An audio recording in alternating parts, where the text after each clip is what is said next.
The fork slipped from Elon Musk's hand, clattering against the porcelain plate with a sound that seemed to echo through Nobu Malibu. 52 years old, worth hundreds of billions, capable of launching rockets and building electric empires. Yet in this moment, facing the woman standing before him, he was 19 again and completely powerless. Still can't put the phone down, can you, Elon? Jennifer Gwynne. 30 years. 30 years since he'd last seen her in person. Since that devastating California summer when he'd chosen his impossible dreams over their relationship. And now here she was, silver threading through her auburn hair, wearing a simple blue dress that cost less than the appetizer on his plate. The restaurant seemed to hold its breath as she asked to sit down. As he nodded, unable to speak, it was as she settled across from him with a sad smile that carried the weight of 3 decades. They talked. Small talk at first, her life in Santa Monica, his latest rocket launch, the safety of the ordinary. But then her hands trembled around her water glass, and her voice dropped to barely a whisper. "I need to tell you something, Elon. Something I should have said 30 years ago." The waiter interrupted before she could continue. When he left, she didn't finish that thought. Instead, they ordered dinner neither would eat, circling around what really needed to be said, building toward the moment that would break 30 years of silence. Because Jennifer Gwynne hadn't come to this restaurant by accident. She'd come with a truth that had lived in her chest like a stone for 3 decades. A truth about loss and choice and the baby that never was. A truth that would shatter Elon Musk in ways rocket failures and bankruptcy never could. But that truth was only the beginning. What she would say by the end of the evening, the words that would silence the entire restaurant, that would make strangers weep and record on their phones, that would set them both free after 30 years of carrying each other like ghosts. Those words were still coming. First, they had to go back. Back to a Philadelphia dormitory in 1990, where an awkward physics student with wild dreams met a psychology major who believed in him when no one else did. Back to the beginning, before the billions and the rockets and the heartbreak. Back to when they were just 2 kids in love, neither of them knowing that 4 years later, they'd make a choice that would echo through the rest of their lives. The Pacific Ocean crashed against the Malibu shoreline in rhythmic waves, each one catching the dying light of the March sunset and transforming it into liquid gold. Inside Nobu Malibu, the Thursday evening crowd was smaller than usual, a collection of tech executives, entertainment industry people, and a few tourists who'd saved up for the experience. Elon Musk sat alone in a corner booth, his back to the wall, eyes fixed on his phone. At 52, his face carried the weight of running multiple companies simultaneously: Tesla, SpaceX, X, formerly Twitter, Neuralink, the Boring Company. The lines around his eyes had deepened over the past year, etched there by endless 18-hour days and decisions that affected thousands of employees and millions of customers. And he'd chosen this restaurant specifically because it offered him something increasingly rare: anonymity, or at least a version of it. The staff knew to seat him away from the main dining area, and most patrons were too absorbed in their own important conversations to bother him. His security detail waited outside, giving him the illusion of being a normal person having a normal dinner. On his phone screen, a SpaceX launch schedule glowed. Starship Test Flight 23 was set for next week, and the engineering team had flagged concerns about the heat shield tiles.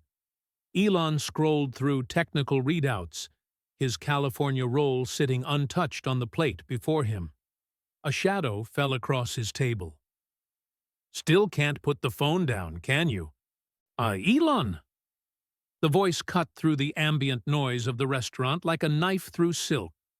Familiar in a way that made his heart stop, yet different, aged by time. He looked up slowly, his brain refusing to process what his eyes were seeing. Jennifer Gwynne stood before him. It had been 30 years. 30 years since he'd last seen her in person, since that devastating summer of 1994 when he'd chosen his dreams over their relationship. But there was no mistaking her. The auburn hair now streaked with silver, pulled back in a simple ponytail. The same green eyes that had once looked at him with such hope and love. Lines at the corners of her mouth that spoke of years of smiling, of living a life he knew nothing about. She wore a simple blue dress, nothing expensive or designer. A canvas tote bag hung from her shoulder. She looked like a regular person. A teacher, he would later learn, not someone who'd once dated the richest man in the world. "Jennifer," Elon managed, his voice coming out rougher than intended. He set his phone down on the table, screen side down, something he rarely did. What are you doing here?" Around them, the restaurant continued its evening rhythm. A waiter glided past carrying a tray of signature dishes. A couple at a nearby table laughed at something. But in their corner, time seemed to have stopped, creating a bubble where only the two of them existed. "I could ask you the same thing," Jennifer said, a slight smile playing at her lips. "But I suppose you can afford to eat wherever you want these days." There was no bitterness in her tone, just a statement of fact. Elon felt his face flush, something that hadn't happened in years. He gestured awkwardly to the seat across from him. Do you want to sit down?"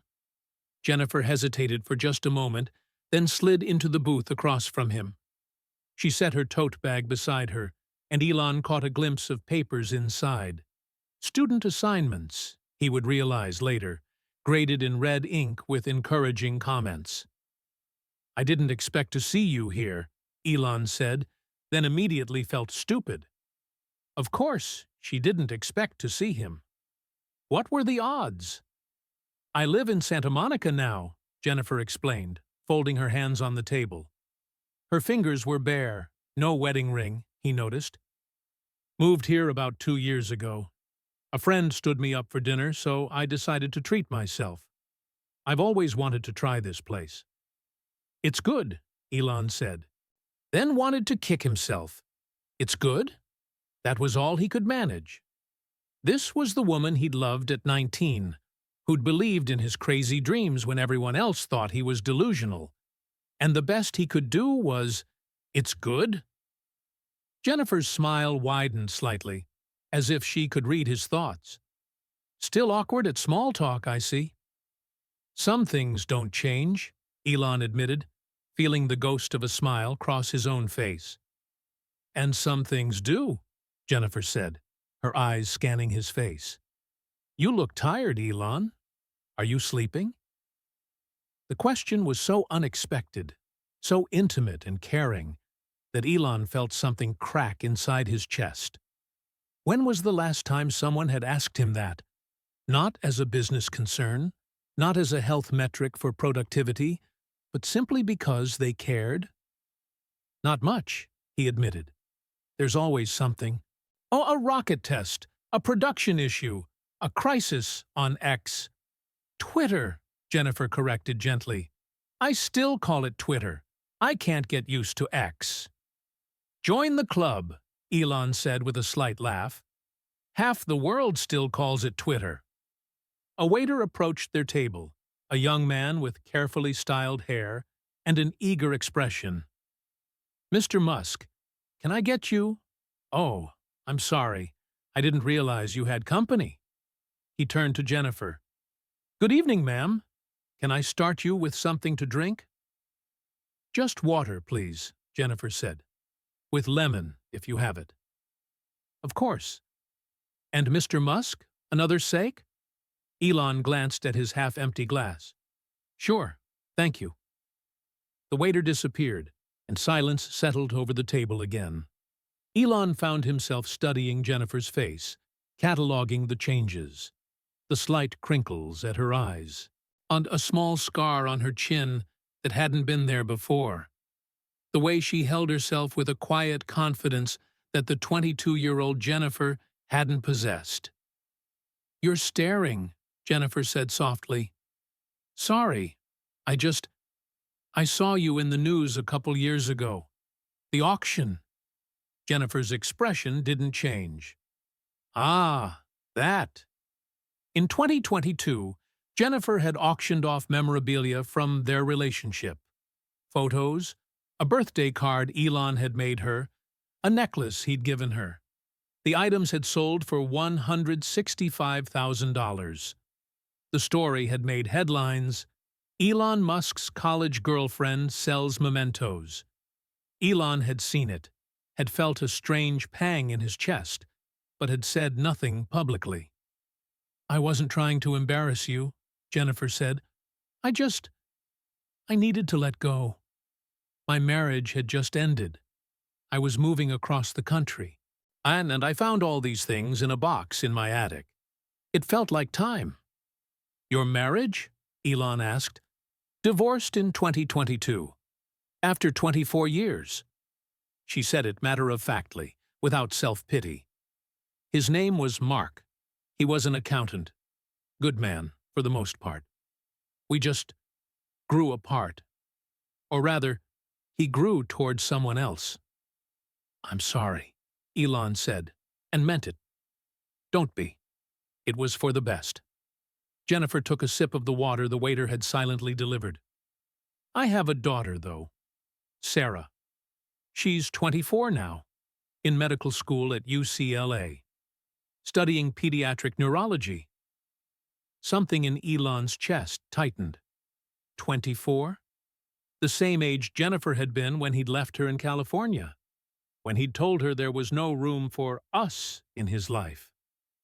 "That's impressive," he said. "You must be proud." "I am." Jennifer's face lit up in a way that made her look younger. "She's brilliant, kind, everything I could have hoped for." She paused. "She knows who you are, of course. Everyone does. She asked me once if we'd really dated. I told her it was a long time ago, in a different life." Elon picked up his sake glass, then set it down without drinking. "Was it? A different life?" "Wasn't it?" Jennifer countered. "Look at you. Look at what you've built. SpaceX, Tesla, everything else. You're doing exactly what you said you'd do back at Penn. Changing the world, making humanity multiplanetary. It's extraordinary, Elon. Truly." There was no jealousy in her voice, no resentment, just genuine admiration.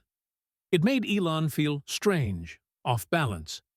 He was used to praise that came with expectations, with requests, with agendas. See, this was different. "And you?" Elon asked. "What do you do, besides raising an impressive daughter?" "I teach," Jennifer said. "Special education. Children with autism, ADHD, learning disabilities. Kids that other people have given up on." Her eyes grew fierce. "I show them they're not broken, that their brains just work differently. That different can be extraordinary." Elon felt something twist in his gut. He thought of his own children, of the ones with Asperger's, of his own neurodivergent brain that had always made social situations a minefield. "That's important work." "It's not rocket science," Jennifer said with a slight smile, "but it matters." "It matters more than rocket science," Elon said quietly. "Rockets are just machines. You're changing lives." Jennifer looked at him for a long moment, her expression unreadable. Then she leaned forward slightly, her voice dropping. "I need to tell you something, Elon. Something I should have said 30 years ago." The air in the restaurant seemed to thicken. Elon felt his pulse quicken, a sensation he usually only experienced during rocket launches or critical business negotiations. "Okay. Jennifer began. "Excuse me." The waiter appeared again, all smiles and polished professionalism. "Are you ready to order, or would you like a few more minutes?" Elon wanted to tell him to disappear, to give them privacy, but Jennifer was already speaking. "I'll have the miso black cod," she said. "Thank you. Excellent choice. And for you, Mr. Musk?"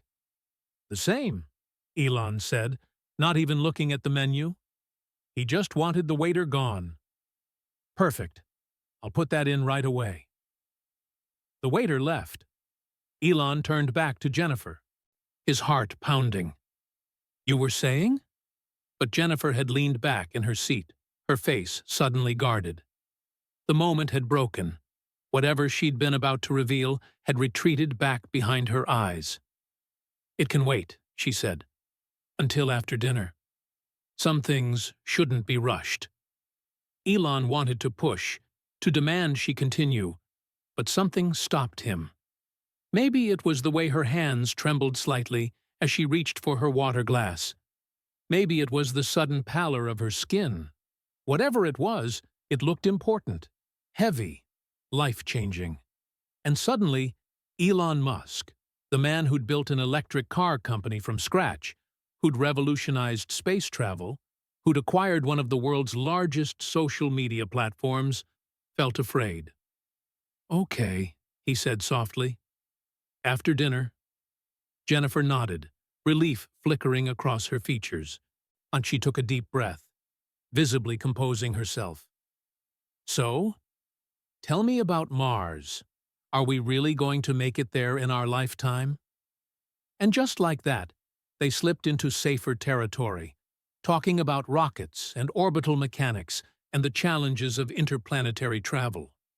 But beneath the conversation, beneath the technical details and the careful politeness, something enormous waited. Something that had been waiting for 30 years. Something that, when finally spoken, would change everything.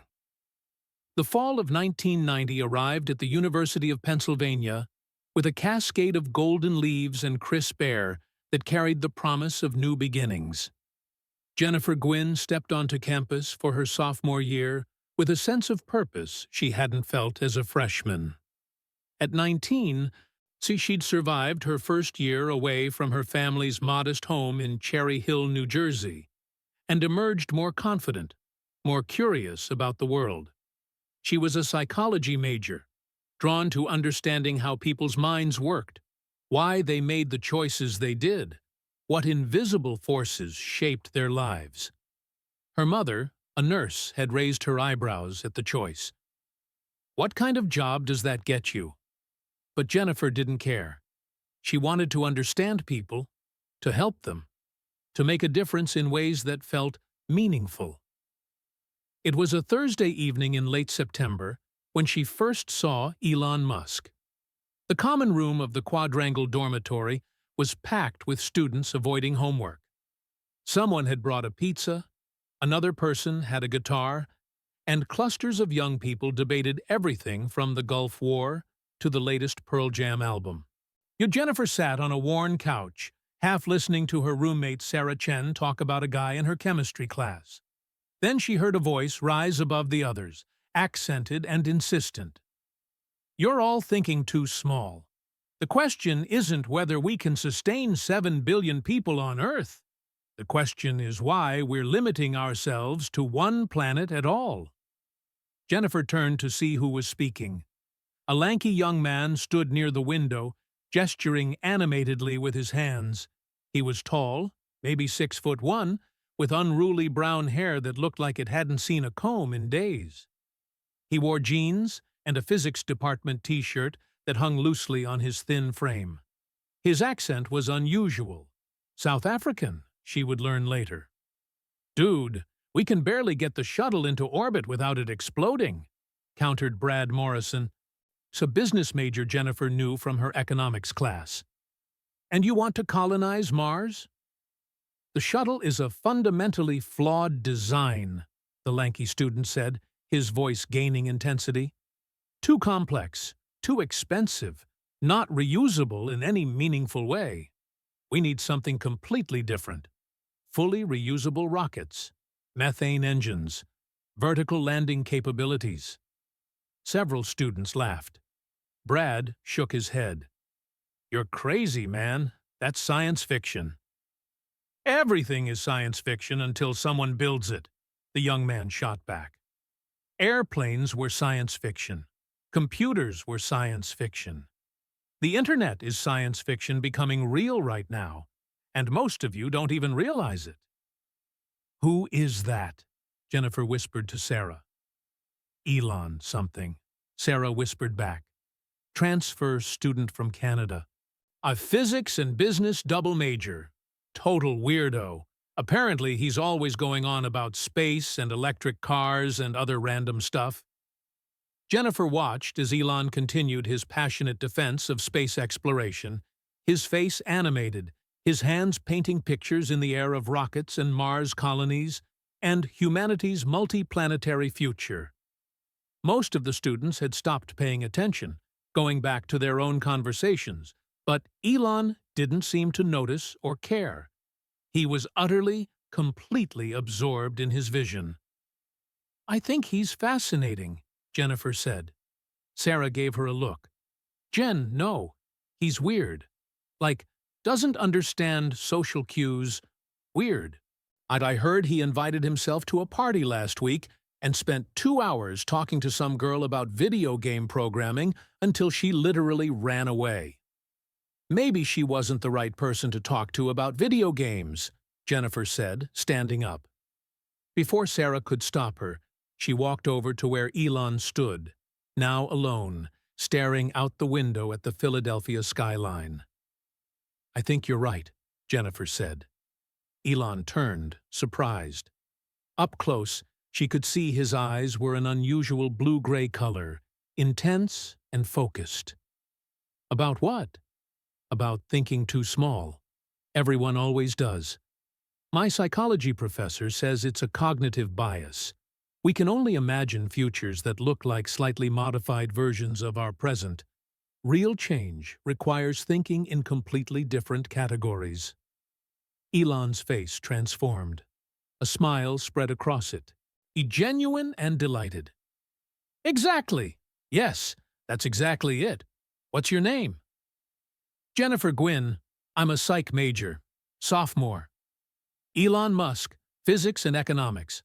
Also sophomore, technically, though I transferred in some credits. He stuck out his hand awkwardly, and they shook. His grip was firm, but his palm was slightly sweaty, nervous. You actually listened to what I was saying. It was interesting, Jennifer said honestly. Do you really think we'll get to Mars in our lifetime? Absolutely, Elon said with utter certainty. The question is whether I'll be the one to make it happen, or if I'll have to wait for someone else to do it. He paused. That sounded arrogant. It sounded honest, Jennifer corrected. There's a difference. And just like that, they started talking. The Elon pulled her over to a quiet corner where they sat on the floor, backs against the wall, and talked for 3 hours straight. He told her about growing up in South Africa, about being bullied mercilessly, about finding refuge in books and computers, about his dreams of changing the world through technology and sustainable energy, about his absolute certainty that humanity needed to become a space-faring civilization or face extinction. Jennifer told him about Cherry Hill, about her mother working double shifts at the hospital, about her father who'd left when she was 7, about wanting to understand why people hurt each other, why they made self-destructive choices, how to help them heal. Psychology and physics aren't that different, Elon said at one point, both trying to understand complex systems. Yours just happens to be biological and social instead of mechanical. I never thought of it that way, Jennifer admitted. Most people don't think about things from multiple angles, Elon said. That's why most people are wrong about most things. It should have sounded pretentious. From anyone else it would have. But from Elon, It was just a statement of how he saw the world. Direct, unfiltered, honest, to the point of social blindness. By the time Jennifer looked at her watch, it was past midnight. Sarah had left hours ago. The common room was empty except for them. "I should go," Jennifer said, though she didn't want to. "I have developmental psychology at 9. "Can I walk you to your dorm?" Elon asked, then immediately looked panicked. "Is that weird? I don't know if that's weird. But I'm not good at knowing what's appropriate." Jennifer laughed. "It's not weird. It's nice. Come on." They walked across Penn's campus under a star-filled sky. Elon pointed out constellations, telling her their names and the mythology behind them, then segueing into discussions of stellar evolution and the life cycles of stars. Jennifer listened, fascinated not just by the information, but by the way his mind worked, leaping from topic to topic, making connections that seemed random but were actually deeply logical. At the entrance to Hill House, her dormitory, Elon stopped. "Can I see you again?" he asked. "To talk about physics and psychology and whatever."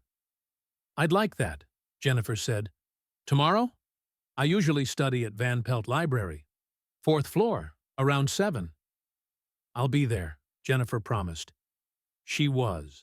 And the day after that. And the day after that. Within 2 weeks, they'd fallen into a rhythm. Study sessions at the library, where Elon would help her with statistics, and she'd help him understand psychological theories that baffled him. Late-night walks through College Green, where Elon would describe his visions of the future, and Jennifer would ask questions that forced him to think deeper. Weekend trips to Allegro Pizza on 40th Street, where they'd split a large pie and argue good-naturedly about everything from the best Star Trek captain to whether artificial intelligence would save or doom humanity. It was during one of these pizza dinners, 6 weeks after they'd met, that Elon kissed her for the first time. They'd been debating whether individuals could really change history or if they were just products of larger social forces. Jennifer argued for the power of individual agency. Elon argued that certain technological advances were inevitable, regardless of who invented them. "But what about you?" Jennifer challenged. "You think you're going to change the world, right? Isn't that believing in individual impact?" Elon had gone quiet, spinning his water glass on the table. "I don't think I'm special," he said finally. "I just think I'm willing to work harder than anyone else, to sacrifice more, to do whatever it takes." "That makes you special," Jennifer said softly. Elon looked up at her, and something in his expression shifted. "You make me feel like maybe I'm not completely insane, like maybe these dreams are possible." "They are possible," Jennifer said. "I believe in you, Elon." He leaned across the table and kissed her. It was awkward and clumsy, and perfect. So when they pulled apart, both of them were blushing. "Was that okay?" Elon asked, suddenly uncertain. "I should have asked first. I'm sorry, Jennifer kissed him again, cutting off his apology. After that, they were inseparable. Jennifer's friends thought she was crazy for dating that weird South African guy. But she didn't care. Elon was brilliant and driven, and yes, socially awkward, but he was also kind in his own way. He remembered everything she told him. He asked about her mother's health.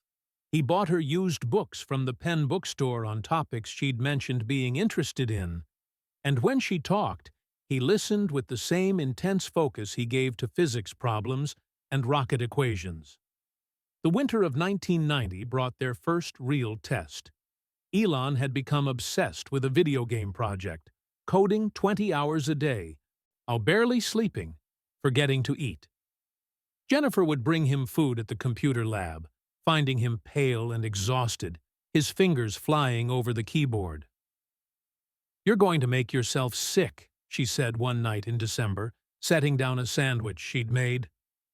"I'm fine," Elon said without looking up. "I just need to finish this section."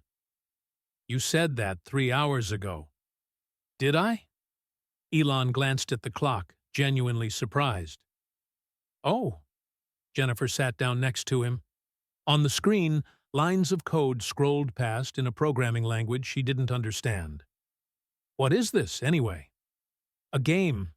Sort of like Civilization, but more complex. Multiple tech trees, resource management, diplomatic systems." His face lit up as he described it. "When it's done, it could actually sell, make real money, and enough to fund other projects." "Other projects like what?" "Like whatever comes next," Elon said vaguely. "The internet is going to change everything, Jen. Within 5 years, maybe 10, everything will be connected. Shopping, banking, information, all of it online. Whoever builds the infrastructure for that, whoever creates the tools people need, they're going to change the world." Jennifer listened to him talk, watching the passion in his eyes, the absolute certainty in his voice. And she felt something cold settle in her stomach. Because she was falling in love with Elon Musk, but she was also beginning to understand what that meant. It meant loving someone who would always put the mission first, who saw relationships and personal needs as variables in a larger equation. So who was capable of incredible focus, but only on things that served his ultimate vision? "Elon," she said quietly, "when's the last time we just hung out? No studying, no projects, just being together?" He finally looked away from the screen, his brow furrowed. "I don't know. A week ago. 2 weeks?" "3 weeks," Jennifer said. "It's been 3 weeks since we went to a movie, or took a walk, or did anything that wasn't related to school or your projects." "Oh." Elon looked genuinely distressed. "I didn't realize. I'm sorry. I lose track of time when I'm working on something." "I know you do," Jennifer said. "And I love that you're passionate. I love that you have these big dreams. But sometimes I feel like I'm just another item on your schedule. It's like you fit me in between coding sessions and physics problem sets." Elon was quiet for a long moment. Then he saved his work, shut down the computer, and turned to face her fully. "You're not an item on a schedule. You're the person who makes me feel less alone. The person who believes in me when everyone else thinks I'm crazy." He reached for her hand. "I'm sorry I've been distant. I'm not good at this, at balancing things. I get tunnel vision." "I know," Jennifer said, squeezing his hand. "And I'm not asking you to change who you are. I need to know that I matter too, that we matter." "You do," Elon said with absolute sincerity. "I promise. Let me finish this section. It'll take an hour, maybe 2, and then we'll go do something. Whatever you want. See a movie? Get dinner? Walk around in the snow? Anything." Jennifer smiled despite herself. "Okay, I'll hold you to that." It took him 4 hours, not 2, but he kept his promise. They walked through a snowy Philadelphia at midnight, holding hands, talking about nothing important. Elon told her about his childhood in Pretoria, about reading science fiction books and dreaming of the stars. Jennifer told him about wanting to help children who struggled, who felt different, who needed someone to believe in them. "You're going to be amazing at that," Elon said. "You have this way of seeing people, really seeing them." "So do you," Jennifer said. "You just see systems and problems instead of individuals." "Is that a bad thing?" "No," Jennifer said thoughtfully. "It's just different. The world needs both kinds of people." They stopped under a streetlight, his snow falling around them in lazy spirals. Elon pulled her close, wrapping his arms around her. "I love you, Jennifer Gwynne. I know I'm not good at showing it, And I know I get too focused on my work, but I do. I really do." It was the first time he'd said it. Jennifer felt tears prick her eyes, from happiness, from relief, from a deep underlying fear she couldn't quite name. "I love you too, Elon Musk," she whispered back. And in that moment, standing in the snow in Philadelphia, 19 years old and full of hope, Jennifer believed they could make it work. That love would be enough. That she could support his dreams without losing herself. She didn't know yet that some dreams are too big to share.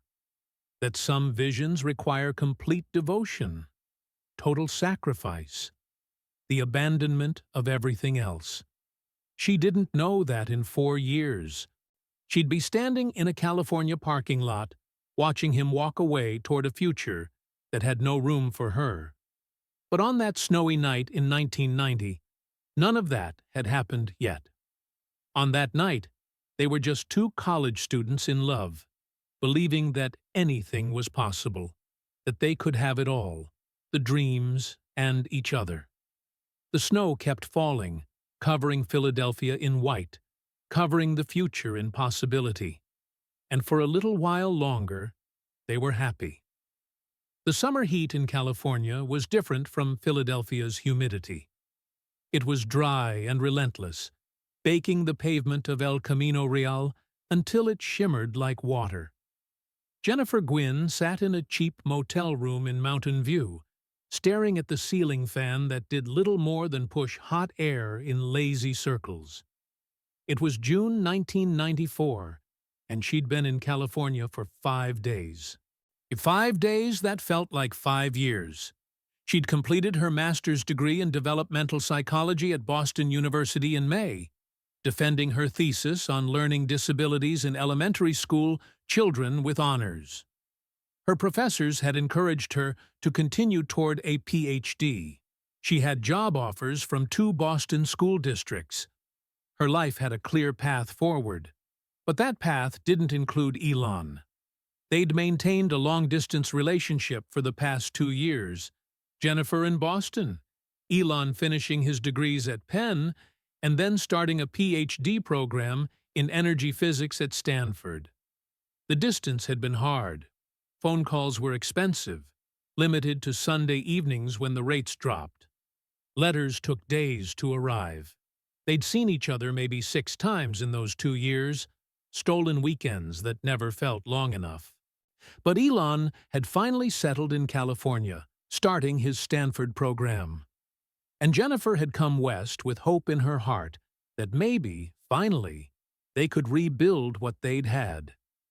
That maybe proximity would fix what distance had strained. She'd been wrong. The phone on the nightstand rang, startling her from her thoughts.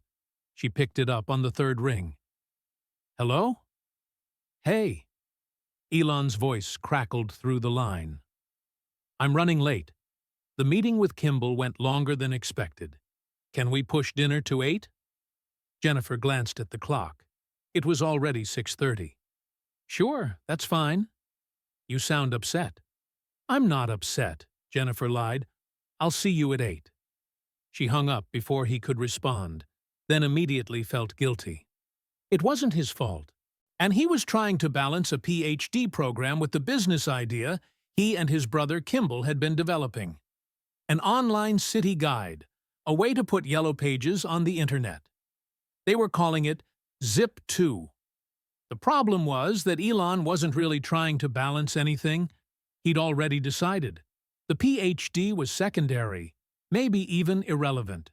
Zip 2 was everything. Jennifer had seen it the moment she'd arrived at San Francisco Airport 5 days ago. Elon had picked her up in his beat-up BMW 320i, which he'd bought used and was unreasonably proud of. But instead of excitement about seeing her, instead of questions about her life or her thesis or her future plans, he'd launched immediately into a monologue about the internet. "The web is going to change everything," he'd said, weaving through traffic with one hand while gesturing with the other. "Say, right now, businesses have no online presence. 0. They're in the yellow pages. Maybe they have a fax number, but they're not online. Kimball and I are going to change that. We'll create a database of businesses with maps, directions, contact information, all searchable, all free for consumers. We'll charge businesses to be listed. It's perfect, Jen. The timing is perfect. That sounds great, Jennifer had said, trying to inject enthusiasm into her voice. But what about Stanford? What about your PhD? Elon had waved his hand dismissively. I'll put it on hold. Or maybe just drop out completely. The internet isn't going to wait for me to finish a PhD. This is a land grab. First movers are going to own this space. Jennifer's heart had sunk. You're dropping out? Elon, you've wanted a PhD since I met you. You were going to study sustainable energy, work on electric vehicles. I'll get back to that, Elon had interrupted, but this is the opportunity right now, and if I don't take it, someone else will. That conversation had set the tone for the entire visit. Jennifer barely saw him. He worked 20-hour days in a small office he and Kimball had rented in Palo Alto. When he did make time for her, he was distracted, constantly checking his pager, taking calls, sketching out business plans on napkins. Now, sitting in her motel room, Jennifer felt the truth settling over her like a heavy blanket. She was losing him. Maybe she'd already lost him. At 8:15, Elon picked her up in the BMW. He looked exhausted, dark circles under his eyes, his hair even more disheveled than usual. But his eyes were bright, almost manic with energy. "Sorry I'm late," he said as she got in the car. "We had a breakthrough with the mapping interface. It's going to be incredible." "It's fine," Jennifer said quietly. They drove to a small Italian restaurant in Mountain View, the kind of place with red checkered tablecloths and candles stuck in wine bottles. It should have been romantic. Instead, it felt like a funeral. The waiter seated them at a corner table. Elon ordered spaghetti carbonara without looking at the menu. Jennifer ordered chicken marsala that she knew she wouldn't be able to eat. "So," Elon said, attempting a smile, "tell me about Boston. How was graduation?" "It was good," Jennifer said. "My mom came. She was proud." "That's great. She should be proud. You worked really hard on that thesis." Silence settled over the table. The waiter brought bread and olive oil. Elon tore into the bread hungrily. He'd probably forgotten to eat lunch again. "Elon," Jennifer said, her voice barely above a whisper, "we need to talk." He looked up, a piece of bread halfway to his mouth. "Okay. I've been here for 5 days, and I've seen you for maybe 6 hours total. And even when you're with me, you're not really here. You're thinking about Zip 2, or your next meeting, or your business plan." Elon set the bread down. "I know, I'm sorry. It's just, we're at a critical phase right now. Once we get funding, once we hire some developers, it'll be easier. I'll have more time." "Will you?" Jennifer challenged. "Because from what I've seen, the more successful you get, the less time you have. At Penn, you barely had time for me between your classes and your projects. Now you're building an entire company. So when exactly is it going to get easier?" Elon was quiet for a moment. "What are you saying, Jen?" "I'm saying I don't know if I can do this anymore." The words came out in a rush, and Jennifer felt tears prick her eyes. "I love you. God, I love you so much. But I feel like I'm in a relationship with a ghost. You're never really present. You're always thinking about the next thing, the next project, the next world-changing idea." "That's not fair," Elon said, his voice tight. "You knew who I was. You knew what I wanted to do with my life." "I knew you had dreams," Jennifer shot back. "I didn't know those dreams would leave no room for anything else, for anyone else." The waiter appeared with their food. They both stared at their plates in silence until he left. I don't understand what you want from me, Elon said finally. Do you want me to give up on Zip too? To go back to Stanford and spend 7 years getting a PhD while the internet revolution happens without me? I want you to want me, Jennifer said, her voice breaking. I want to matter to you as much as your companies matter, as much as your vision matters. You do matter, Elon insisted, reaching across the table for her hand. She let him take it, but didn't squeeze back. You matter more than you know. You're the one person who's always believed in me, who's seen me as more than just some weird kid with impossible ideas. Then why does it feel like I'm always competing for your attention? Jennifer asked. Why do I feel like if I disappeared tomorrow, you'd be sad for a week, and then throw yourself into work and forget I ever existed? That's not true, Elon said, but his voice lacked conviction. Jennifer pulled her hand back. She took a deep breath, gathering her courage. I got a job offer in Newark, teaching special ed at a public school. Good salary, good benefits, students who really need help. Newark? As in New Jersey? Yes. That's across the country, Elon said, as if she didn't know. We'd be 3,000 miles apart. We're already apart, Jennifer said quietly. Even when we're in the same room. Elon pushed his plate away, his face pale. So, that's it? You're giving up on us? I'm not giving up. I'm being realistic. Elon, you have this incredible vision for the future. You want to revolutionize the internet, build electric cars, go to Mars. Those are amazing goals, and I genuinely believe you can do them. But they require everything you have. All your time, all your energy, all your focus. She paused, wiping away a tear that had escaped down her cheek. And I've realized something. I can't be the person waiting on the sidelines while you change the world. I need more than that.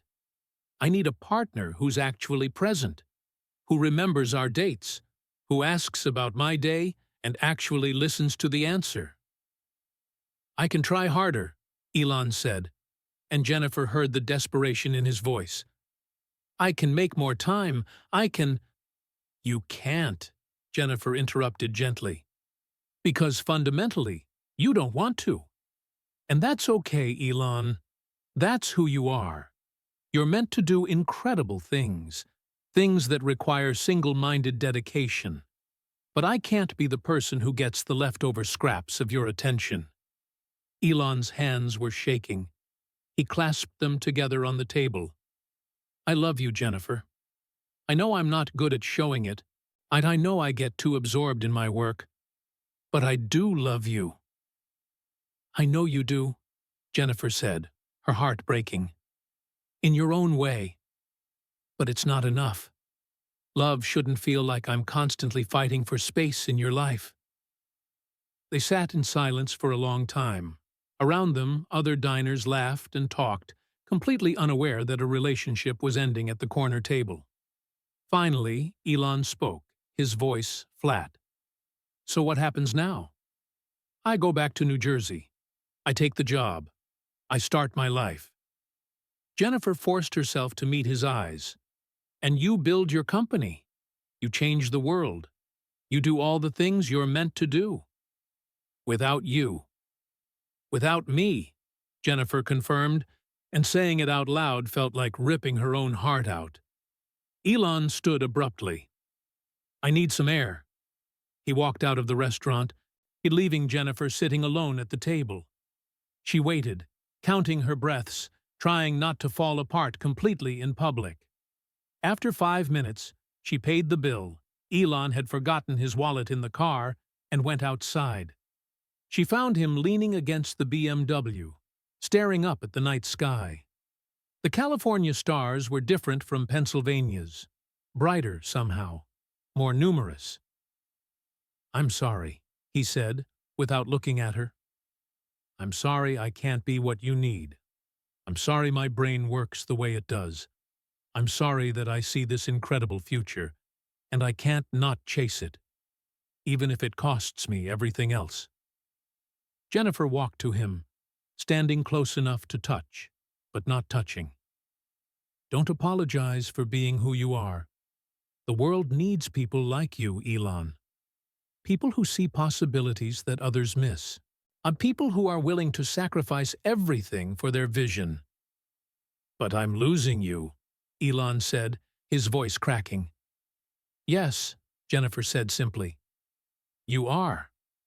He finally looked at her, and Jennifer saw tears on his face. The first time she'd ever seen him cry. I don't know how to do this differently. I don't know how to be less intense about everything. I know, Jennifer said, and I'm not asking you to change. I'm just accepting that we want different things from life. You want to revolutionize industries and colonize Mars. I want to help struggling kids learn to read and come home to someone who's actually there. Those things aren't mutually exclusive, Elon protested weakly. Maybe not for some people, Jennifer acknowledged. But for you, they are. And that's okay. That's what makes you extraordinary. But it's also what makes us impossible. They stood there in the parking lot of a forgettable Italian restaurant in Mountain View, California, their relationship ending not with anger or betrayal, but with the simple, devastating truth that sometimes love isn't enough. I should go, Jennifer said finally. My flight is tomorrow afternoon. Elon drove her back to the motel in silence. When he pulled into the parking lot, he didn't turn off the engine. Goodbye, Jennifer, he said, staring straight ahead through the windshield. Thank you for believing in me, for seeing something in that awkward physics student at Penn, for these 4 years. Goodbye, Elon, Jennifer whispered. She leaned over and kissed his cheek. Go change the world. I'll be watching. She got out of the car and walked to her motel room without looking back. And if she'd looked back, she would have seen Elon sitting in his car, head on the steering wheel, shoulders shaking. Inside her room, Jennifer lay on the bed and finally let herself cry. She cried for the love she was losing, for the future they'd never have, for the 22-year-old girl who'd thought love could conquer everything. But even through her tears, she knew she was making the right choice. Elon Musk was going to do extraordinary things. She'd always believed that, and those extraordinary things required a kind of devotion she couldn't give, couldn't compete with, couldn't share. The next morning, she caught her flight back to Newark. Elon didn't call. She didn't expect him to. As the plane lifted off from San Francisco, Jennifer looked out the window at the California coastline disappearing below her. Somewhere down there, and Elon was probably already back at work, already focused on the next problem to solve, the next barrier to break through. And Jennifer was flying toward a different life. A smaller life, maybe, by the world's standards. But hers. She closed her eyes and whispered to herself, he'll be okay. He doesn't need me. He never really did.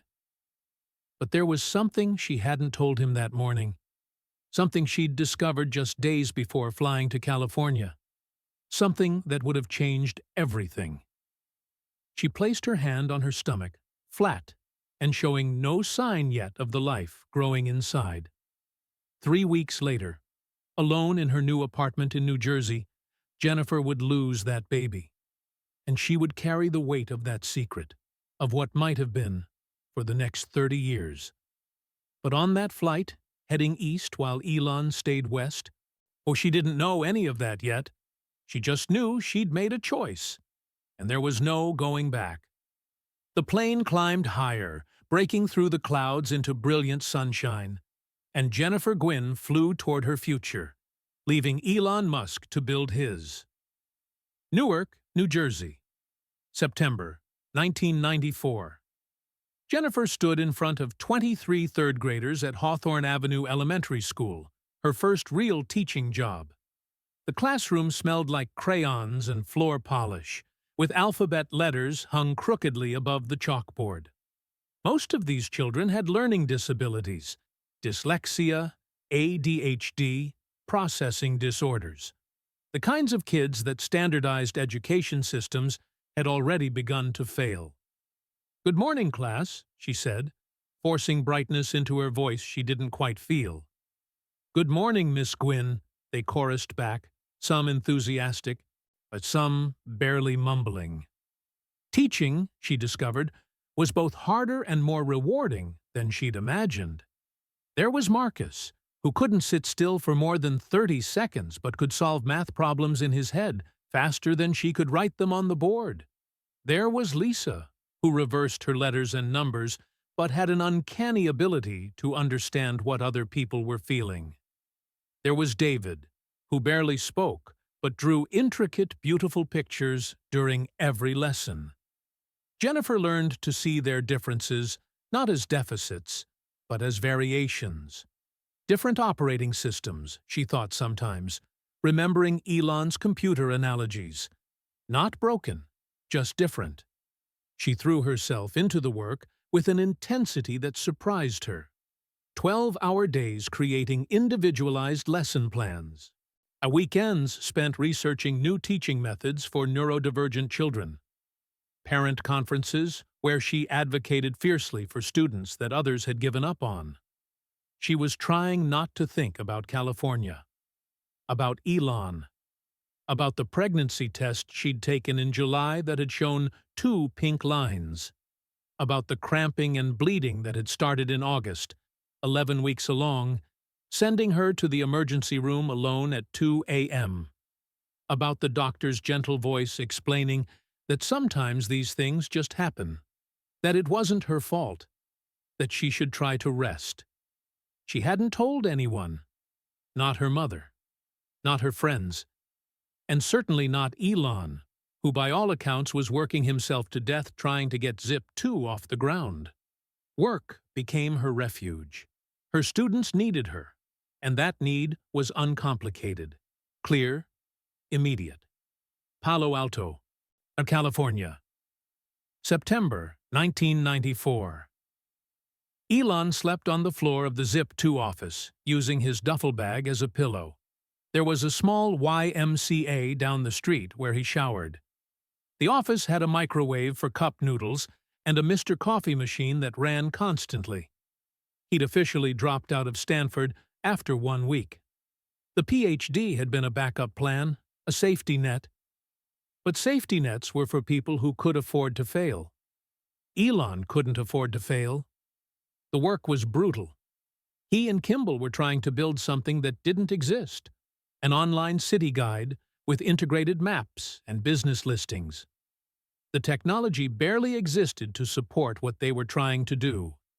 Elon was teaching himself web programming, database architecture, server management, all while trying to sell the concept to newspapers and businesses who barely understood what the internet was. He thought about Jennifer constantly, the way she'd looked at him in that restaurant, her eyes full of hurt and resignation, the empty space beside him where she used to be, the phone calls he almost made at 3 a.m. and then didn't, because what would he say? That she'd been right? That he was exactly the person she'd accused him of being? Sometimes he'd be coding, and he'd have an insight, and he'd turn to share it with her before remembering she was 3,000 miles away, living her own life, teaching kids, moving on. He told himself it was for the best. He told himself he didn't have room in his life for a relationship right now anyway. He told himself a lot of things that felt like lies. Work became his refuge, and the code needed him, and that need was uncomplicated, clear, immediate. Newark, New Jersey, December 1997. Jennifer met Mark Dawson at a holiday party thrown by another teacher. He was an accountant for a mid-sized firm in Manhattan, stable and kind with gentle brown eyes and an easy laugh. He asked her about her students and actually listened to the answers. He remembered things she told him. He called when he said he would. He was everything Elon hadn't been: present, attentive, consistent. "You seem sad sometimes," Mark said one evening over dinner at a quiet Italian restaurant. They'd been dating for 3 months. "Like part of you is somewhere else." Jennifer set down her fork. "I had a relationship before. It didn't end well. Do you want to talk about it?" "Not really," Jennifer said honestly. "But I'm here now, with you. And I want to be here." Mark reached across the table and took her hand. "That's all I need to know." They married in June 1998 at a small ceremony in Cherry Hill. Jennifer's mother cried happy tears. Mark's family welcomed her warmly.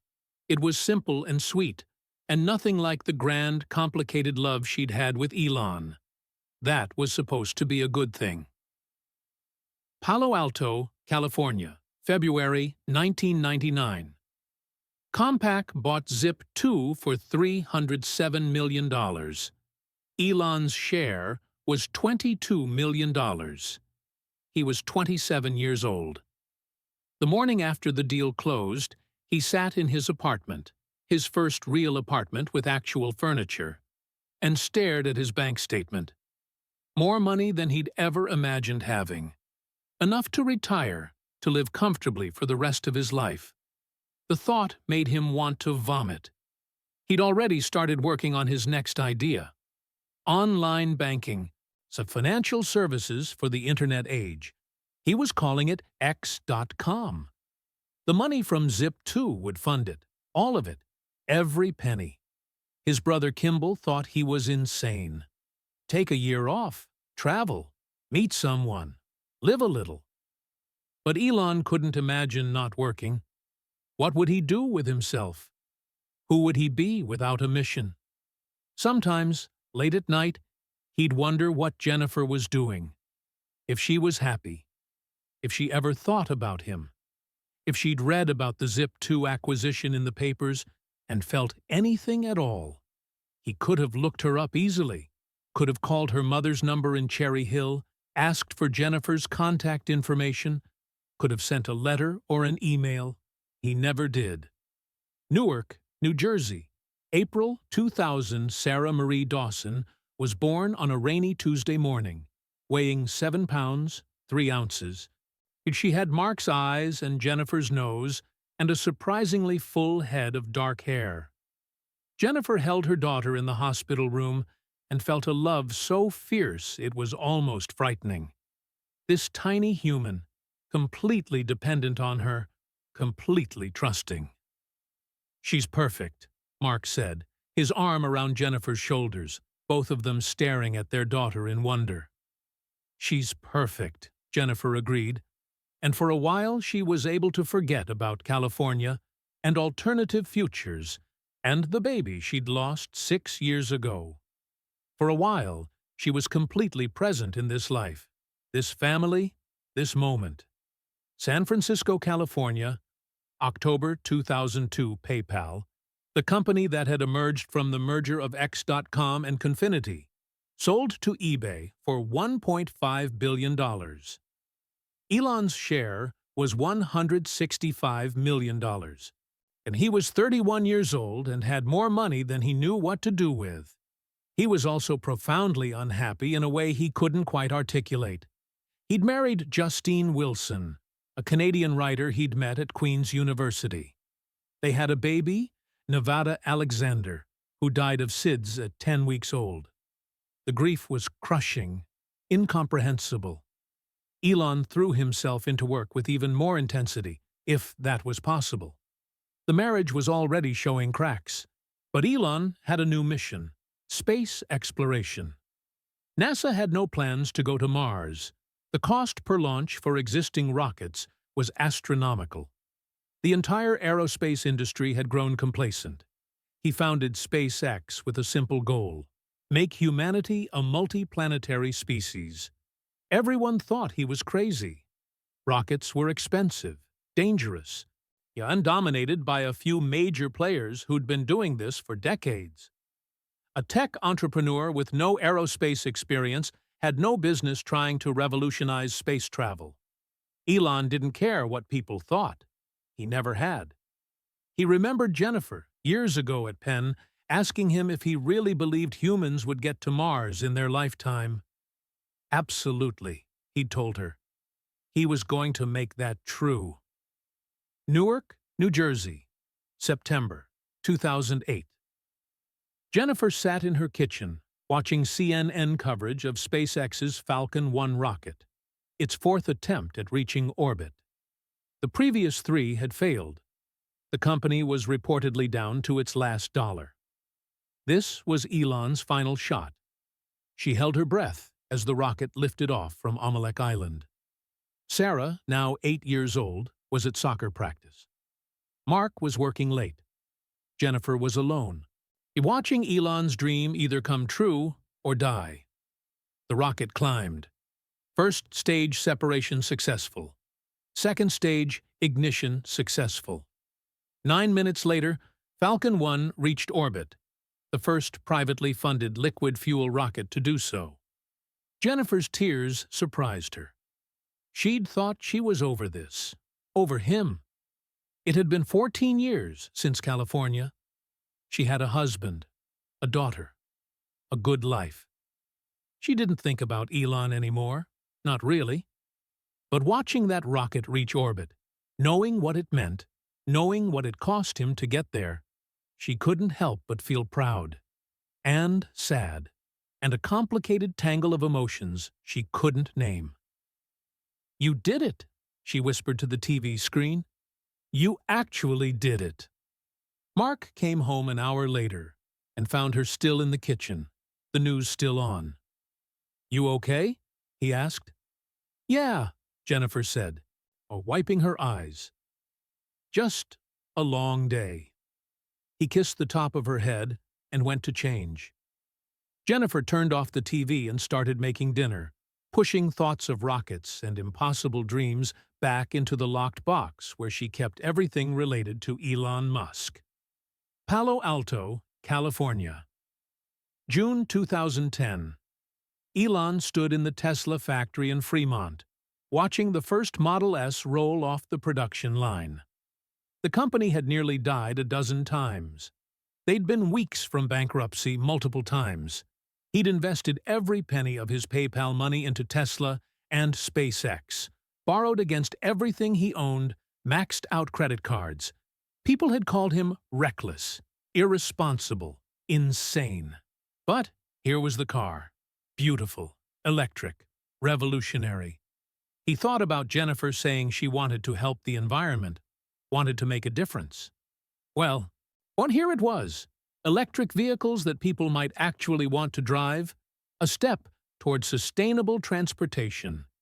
He wondered if she knew, if she cared, if she'd moved on so completely that his successes meant nothing to her. He'd married and divorced Justine, married and divorced Tallulah Riley, twice. He had 5 sons now, twins and triplets through IVF.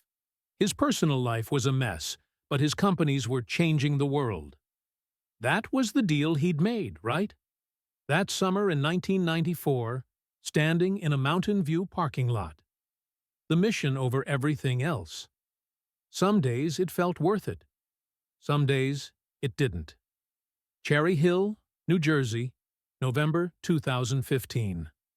Jennifer's mother's 70th birthday party was in full swing when someone mentioned Tesla.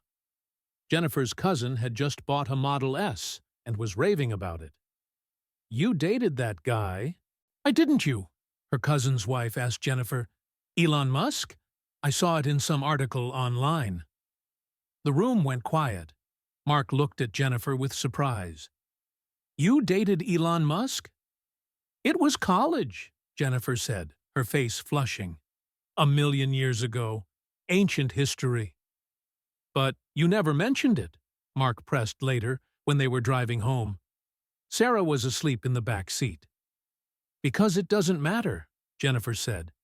It was 30 years ago, Mark. We were kids. He's the richest person in the world now. Good for him. Do you ever think about what your life would have been like if— No, Jennifer cut him off. I don't. Because this is my life. You and Sarah and my students. This is what I chose. But she was lying. Of course she thought about it. Not constantly, not obsessively, but sometimes. Late at night when she couldn't sleep. When she saw SpaceX launches on the news. When someone mentioned electric cars. She thought about the path not taken. The alternate Jennifer who'd stayed with Elon, who'd supported his crazy dreams, who'd maybe had his children, who'd been there for the rockets and the cars and the billions of dollars. But then she'd look at Sarah. Brilliant, kind Sarah who wanted to be a doctor, who volunteered at nursing homes, who wrote poetry, and she knew she wouldn't trade this life for that one. Would she? Hawthorne, California. April 2019. Elon stood in the SpaceX facility watching engineers prepare for Starship's first test flight. He was 47 years old, had 7 children, had been married and divorced 3 times, and he'd become the richest person in the world and one of the most famous people on the planet. He was also, if he was being honest with himself, deeply lonely. All the money, all the success, all the world-changing companies, and he came home to empty houses. His relationships failed with predictable regularity. His children were spread across different families, different homes. Sometimes he wondered if Jennifer had been right, if he'd traded everything for his mission and ended up with nothing that actually mattered. But then a rocket would land successfully, or a new Tesla model would exceed all expectations, or Neuralink would make a breakthrough, and he'd feel it again. That sense of purpose, of moving humanity forward, of mattering in a way that transcended personal happiness. It had to be enough. It was all he had. Santa Monica, to California. October 2022. Jennifer signed the divorce papers in her attorney's office. 24 years of marriage ended with a signature. Mark had been having an affair with someone from his office. He'd confessed 6 months ago, full of apologies and promises to end it. Jennifer had tried to forgive him, tried to make it work, but something had broken that couldn't be fixed. Sarah was in medical school at UCLA now, studying pediatric neurology. She'd been supportive through the divorce, mature beyond her years. "Are you okay, Mom?" she'd asked. "I will be," Jennifer had answered. A fresh start. That's what she needed. She'd gotten a job offer from a special education school in Los Angeles, a good position with better pay. Sarah was already in California.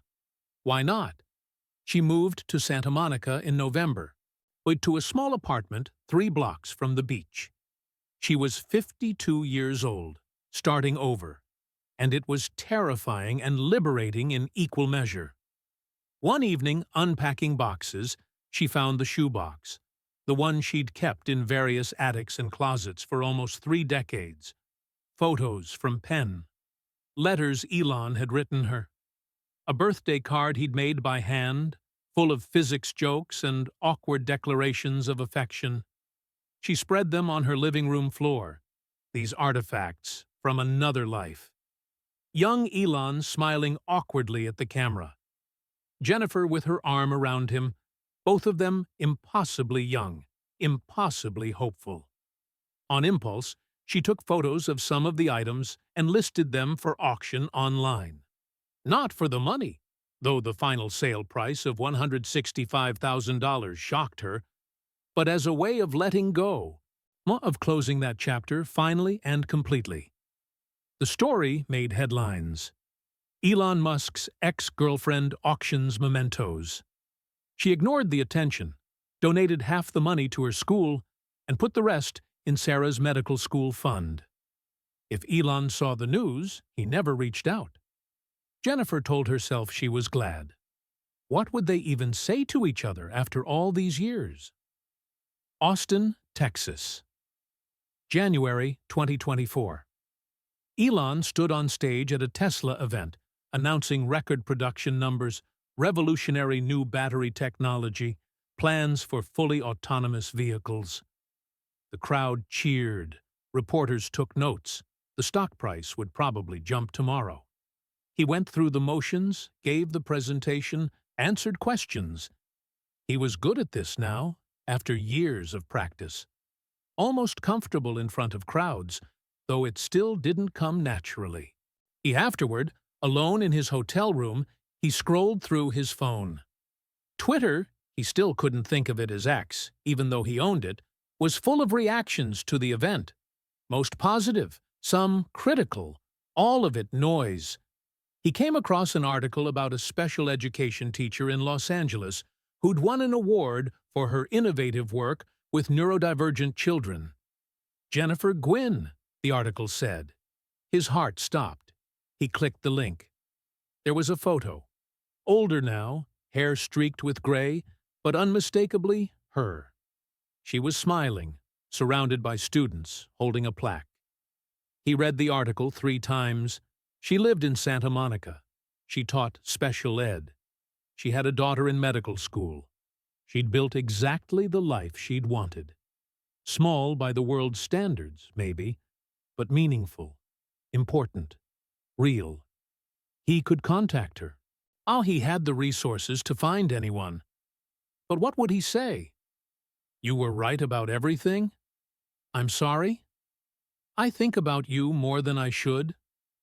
He closed the browser and put his phone away. Some doors, once closed, should stay closed. But 3 months later, sitting alone in Nobu, Malibu, on a Thursday evening in March, that door would open again. And 30 years of silence would finally break. The waiter had just cleared their plates.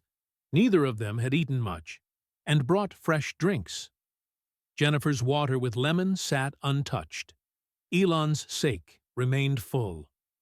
Outside the restaurant windows, the Pacific Ocean had turned from gold to deep purple as the sun finished setting, leaving only the faint glow of twilight on the horizon. They'd spent the last hour talking about safer things, Mars colonization timelines, and the challenges of teaching children with sensory processing disorders, Tesla's latest production numbers, Sarah's medical school rotations, the kind of conversation 2 old friends might have if those friends hadn't once loved each other desperately and then walked away. But now, as the restaurant settled into its evening rhythm and the tables around them filled with tech executives and entertainment people absorbed in their own dramas, Jennifer felt the weight of what she needed to say pressing down on her chest. You said you needed to tell me something, Elon prompted gently. His hands were wrapped around his sake cup, but he wasn't drinking. He was watching her with an intensity she remembered from their university days, that complete, unwavering focus he gave to things that mattered. Jennifer took a deep breath, and her hands were shaking slightly, so she clasped them in her lap where he couldn't see. After you left me in California, she began, her voice steady despite the trembling in her hands. After I flew back to New Jersey in June of 1994, I found out I was pregnant. The words hung in the air between them. Elon's face went completely white, the color draining so fast, Jennifer worried he might faint. His mouth opened, but no sound came out. His hands tightened around the sake cup until his knuckles went white. What? The word came out as barely a whisper. I was pregnant, Jennifer repeated, and now that she'd started, the words came faster, tumbling out after 3 decades of silence. I didn't know before I came to California. I must have gotten pregnant during your visit to Boston in May, before you moved west. I didn't realize until about 3 weeks after I got back to New Jersey. I took a test in July. 2 pink lines. Elon set the sake cup down carefully, as if afraid his shaking hands might drop it. "Jennifer, why didn't you tell me?" "I was going to," Jennifer said, and tears were already forming in her eyes. "I picked up the phone a dozen times. I wrote letters I never sent. But then I saw an article about Zip 2 in the Wall Street Journal. They had a photo of you and Kimball in your office, and you looked so focused, so driven. You'd just told me there was no room for us in your life. How could there be room for a baby?" "That wasn't your decision to make," Elon said, his voice rising slightly. A couple at a nearby table glanced over. He lowered his voice. "I had a right to know." "You're right," Jennifer acknowledged. "You did. But I was 24 years old, terrified and heartbroken. I didn't know what to do. I thought maybe I'd wait until I was further along, until I'd figured things out. Maybe we could co-parent, even if we couldn't be together. Maybe—" Her voice broke. "What happened?" Elon asked, though from the look on his face he'd already guessed. Jennifer wiped at her eyes with her napkin. "I miscarried at 11 weeks. It was August, late at night. I was in my new apartment in Newark, unpacking boxes. I felt cramping, then bleeding. I drove myself to the emergency room." She could still remember that night with painful clarity. The harsh, fluorescent lights of the ER. The sympathetic nurse who'd held her hand. The doctor explaining that sometimes these things just happen, that it was nobody's fault, now that she was young and could try again when she was ready. "I was alone," Jennifer continued, her voice barely above a whisper. "I went through it completely alone. I didn't tell my mother because she would have been devastated and would have insisted I tell you. I didn't tell my friends because I'd barely mentioned you to them. It was just me and this loss that nobody else knew about." Elon's face had crumpled. Tears were streaming down his cheeks openly now, and he didn't seem to notice or care that they were in a public restaurant, that people might be watching.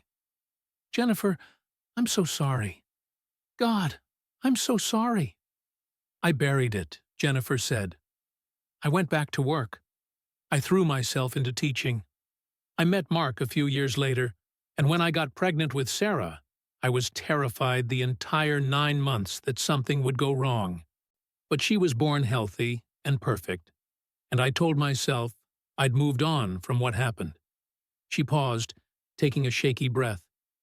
"But I never really did. I've carried it for 30 years, like a stone in my chest. The baby we never had. The life that never was. And the guilt. God, the guilt of never telling you." Elon reached across the table for her hands, and this time Jennifer let him take them. His grip was tight, almost desperate. "You shouldn't have had to go through that alone. I should have been there." "You were building Zip 2, Jennifer said. "You were changing the world." "Fuck Zip 2, Elon said, with sudden vehemence, loud enough that several people definitely turned to look. "Fuck all of it. You were going through that, carrying that pain, and I was—" "What? Writing code? Pitching to investors? It's obscene." "You didn't know," Jennifer said softly. "I should have known. I should have called you. I should have checked on you. I should have—" He stopped, shaking his head. "After you left, I told myself it was for the best. That we wanted different things. That you'd be happier without me. But really, I was just a coward. I was afraid that if I talked to you, you'd ask me to choose again. And I'd choose the same way. And I'd have to live with knowing what that made me." Jennifer squeezed his hands. "Elon, we were kids. I was 24. You were 23. We were both trying to figure out our lives. You're not responsible for my miscarriage. These things happen." The doctor said. "I'm not talking about the miscarriage," Elon interrupted. "I'm talking about leaving you alone with the possibility of it. and about being so absorbed in my own vision that I couldn't see what you might be going through." He paused, his voice breaking. "I had a son who died, you know. Nevada. SIDS. He was 10 weeks old." "I know," Jennifer said gently. "I read about it. I'm so sorry." "It destroyed me," Elon admitted. "It destroyed my marriage to Justine. I threw myself into work even harder because I couldn't deal with the grief. And sometimes I think about what you said in that restaurant in Mountain View, about me using work to avoid everything else. And I realize you were right. You've always been right about me." They sat there, hands clasped across the table, both crying, 30 years of unspoken pain finally surfacing. The restaurant continued around them, waiters gliding past, other diners talking and laughing, but in their corner booth, time had stopped. "Sometimes I wondered," Jennifer said after a long moment, "if that baby would have had your mind, your brilliance, if they would have helped you get to Mars." She smiled through her tears. "Stupid, I know. But I wondered." "Not stupid," Elon said. "I've thought about it too, since you told me. In the last 5 minutes, I've thought about it 100 times." He paused. "But, Jennifer, that's not what you came here to say to me tonight, is it?" Jennifer's breath caught. He still knew her, could still read her after all these years. "No," she admitted. "It's not." She pulled her hands back gently and wiped her eyes. She took a sip of water, composing herself. Around them, she could feel the attention of other diners, could sense them watching even as they pretended not to. Someone probably had their phone out, was probably recording this. Tomorrow it might be all over social media. Elon Musk crying in a restaurant with some unknown woman. She didn't care.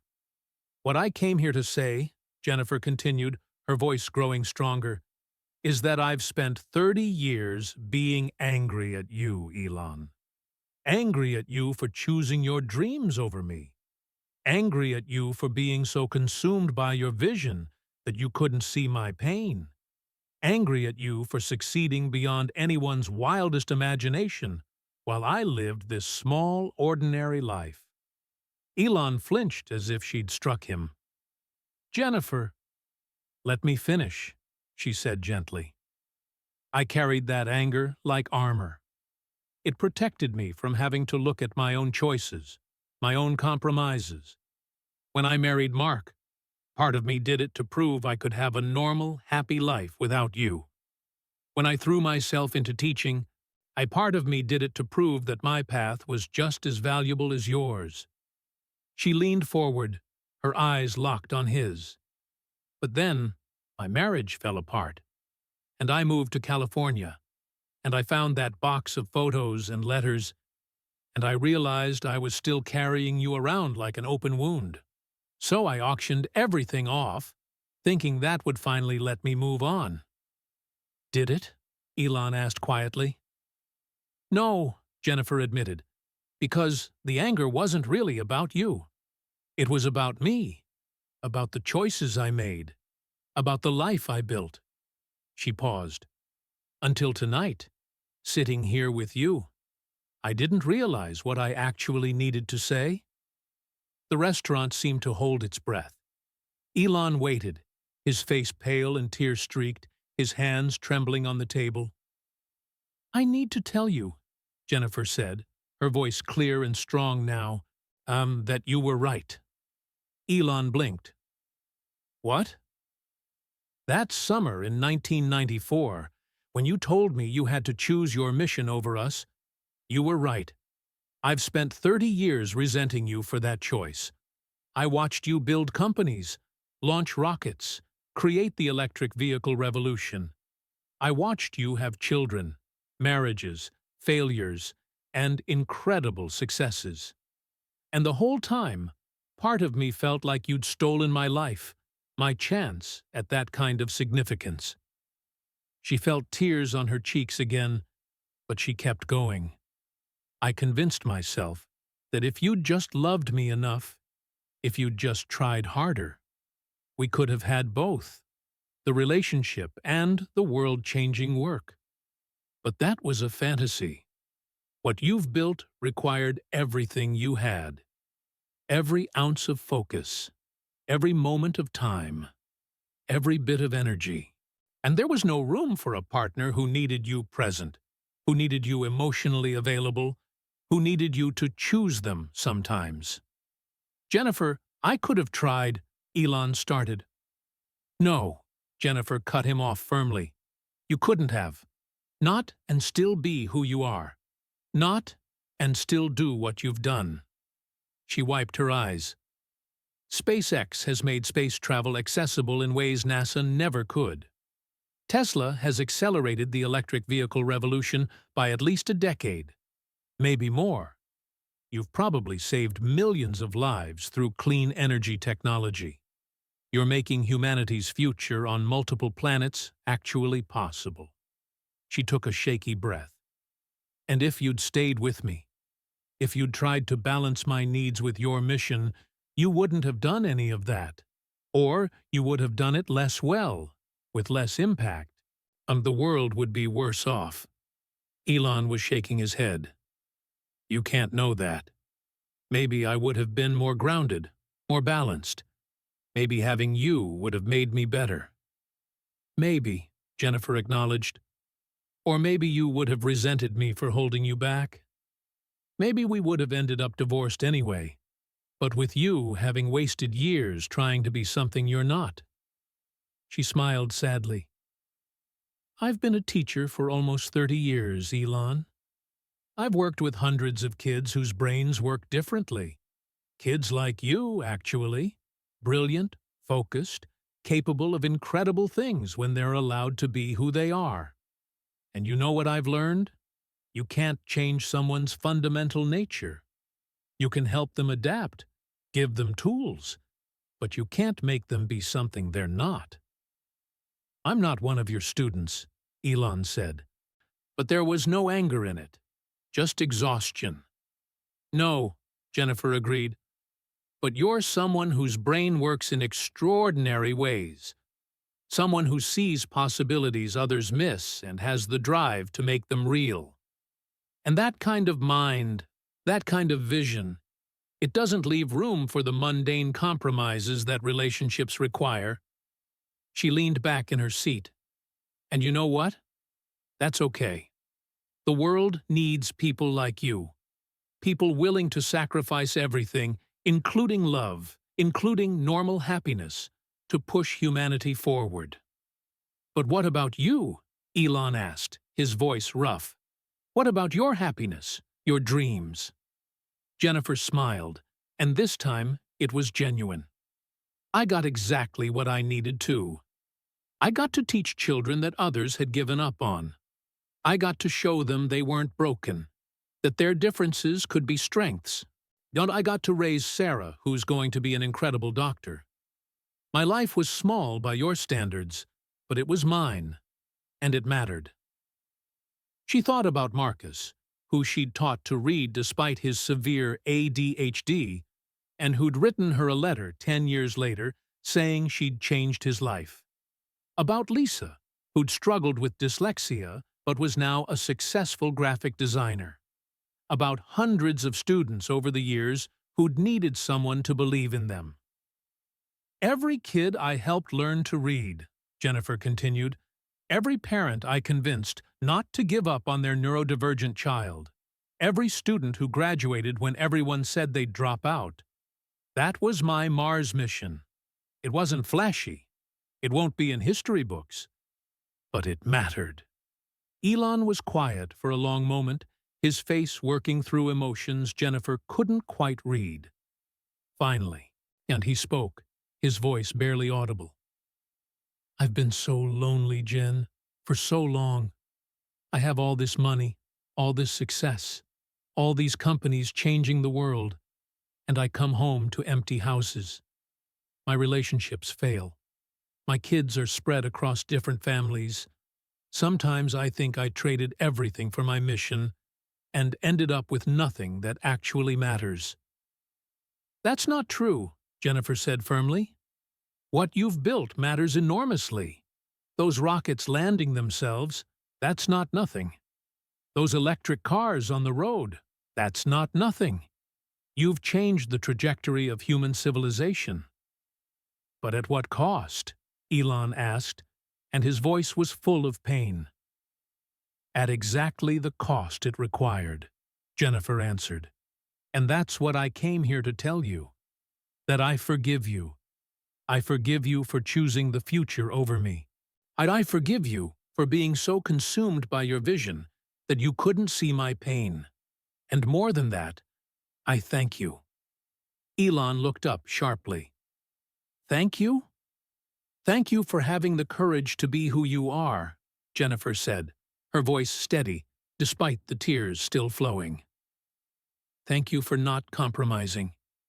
Thank you for breaking my heart in 1994, because it led me exactly where I needed to go.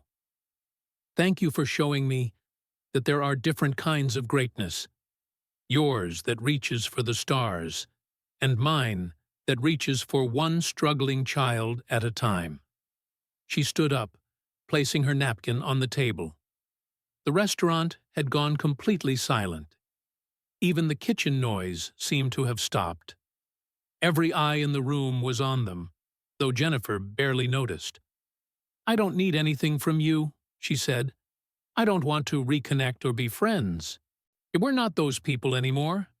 I just needed you to know that I'm not the ghost of your past haunting you. I'm not the road not taken. I'm proof that your impossible choice was the right one. For both of us. Elon stood too, his tall frame unfolding from the booth. Jennifer? No, she said gently but firmly. This is what I needed. To look you in the eye and tell you that I've made peace with all of it. The relationship, the miscarriage, the paths we chose, all of it. She picked up her purse. Now you need to make peace with it too.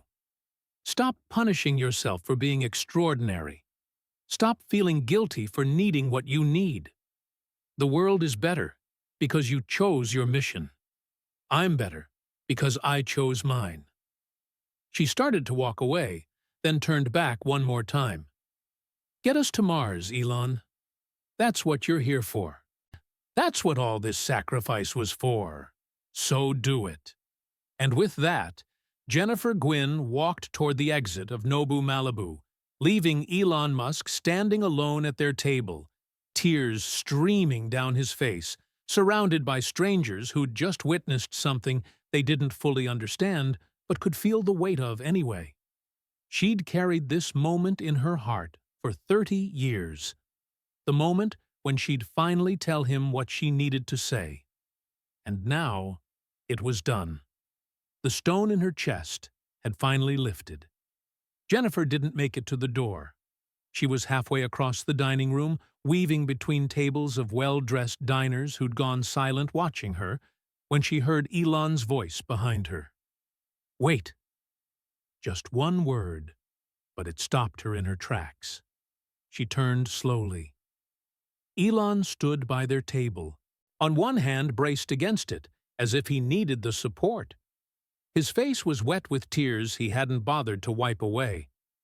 In the soft lighting of the restaurant, he looked both older and younger than his 52 years. The lines around his eyes deepened by exhaustion, but his expression holding a vulnerability that made him look almost like the awkward 19-year-old she'd fallen in love with at Penn. The entire restaurant watched them. A woman at a nearby table had her phone out, openly recording. A waiter stood frozen mid-step, holding a tray of sushi. Even the background music seemed to have faded, leaving only the sound of waves through the open windows and the collective held breath of dozens of strangers. Please, Elon said, his voice rough. There's something I need to tell you, too. Something I've never told anyone. Jennifer hesitated, her hand on her purse strap. Part of her wanted to keep walking, to end this encounter while she still had her composure, while the words she'd needed to say for 30 years still hung perfectly in the air. but something in his expression held her. She walked back to the table slowly. She didn't sit down. This wasn't going to take long, she told herself. But she stood there, waiting. Elon took a shaky breath. When he spoke, his voice carried through the silent restaurant. "Every major decision I've made," he began, "every impossible choice, every moment when I had to decide between the safe path and the insane one, I thought about you." Jennifer's eyes widened slightly, but she said nothing. "Selling Zip too," Elon continued, his words coming faster now, see as if he'd been holding them back for years, and they were finally breaking free. "I made $22 million. Everyone told me to diversify, to invest conservatively, to set myself up for life. But I put everything, every single dollar, into X.com. People thought I was crazy. My financial advisors quit. Kimball thought I'd lost my mind." He ran his hand through his hair, that familiar gesture Jennifer remembered from their university days. "And I thought about you. About that look on your face in Mountain View when I said there was no us. When I chose the mission over you. I thought about how devastated you'd looked. And I thought, if I made that sacrifice, if I gave up the one person who truly believed in me, then it has to mean something. It has to be worth it." The restaurant remained utterly silent. Oh, a couple at a corner table were leaning forward, straining to hear. The woman with the phone had tears on her own cheeks. "When SpaceX nearly went bankrupt in 2008, Elon went on, when we'd had 3 failed launches and we were down to our last rocket, our last chance, I thought about you, about how I'd told you I was going to get humans to Mars, and you'd believed me when everyone else thought I was delusional. I thought, I can't fail. I can't let that sacrifice be for nothing." His voice cracked.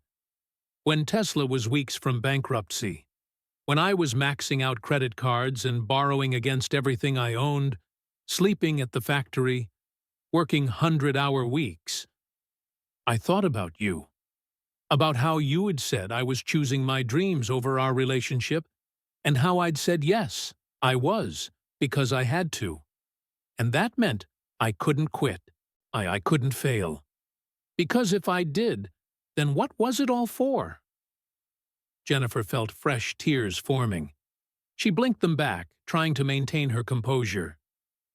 "You've been with me the whole time, Jen," Elon said, and his voice dropped to almost a whisper, though in the silence of the restaurant, everyone could still hear. "Every rocket launch, every production deadline, every moment I wanted to give up because it was too hard, too impossible, too insane. I thought about that choice I made in 1994. I thought about your face, and I thought, I have to make this worth it. I have to prove that your sacrifice, our sacrifice, meant something."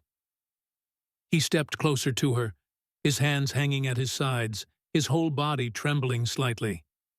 "You said you've been angry at me for 30 years, but I've been terrified for 30 years. Terrified that I made the wrong choice. Terrified that I'd fail, and it would all have been for nothing. Terrified that I'd succeed, but still feel empty, because the one person who truly understood me, who believed in me before any of this existed, wasn't there to see it?" "Elon," Jennifer started, but he held up a hand. "I'm not asking for anything," he said quickly. "I'm not asking to be friends, or to reconnect, or to somehow make up for lost time. I just need you to know that you weren't a casualty of my ambition. You were the reason for it, the fuel for it." He wiped his face roughly with his hand.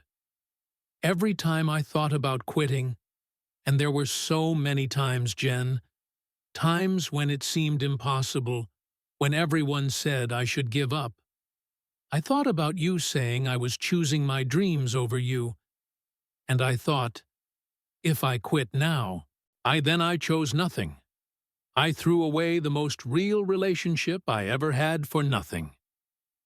The words hung in the air between them. Jennifer stood very still, her purse clutched against her side, her whole body tense with emotion she was struggling to contain. "So, thank you," Elon said, echoing her own words from earlier. "Thank you for being that impossible standard. Thank you for being the person I couldn't disappoint, even after you were gone. Thank you for making me prove that the choice was worth it." He paused, then added in a voice so quiet Jennifer almost didn't hear it. "And I'm sorry. I'm sorry you had to carry the weight of our loss alone.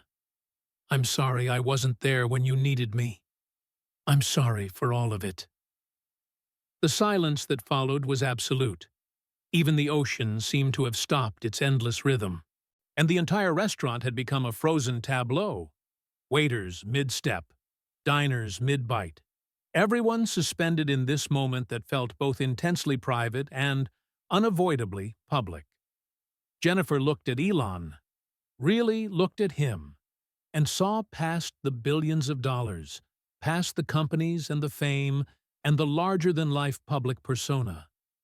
She saw the awkward physics student who'd passionately defended space exploration in a dorm common room, the young man who'd stayed up all night coding, fueled by cup noodles and impossible dreams, the person who'd loved her in his own way, even if that way hadn't been enough.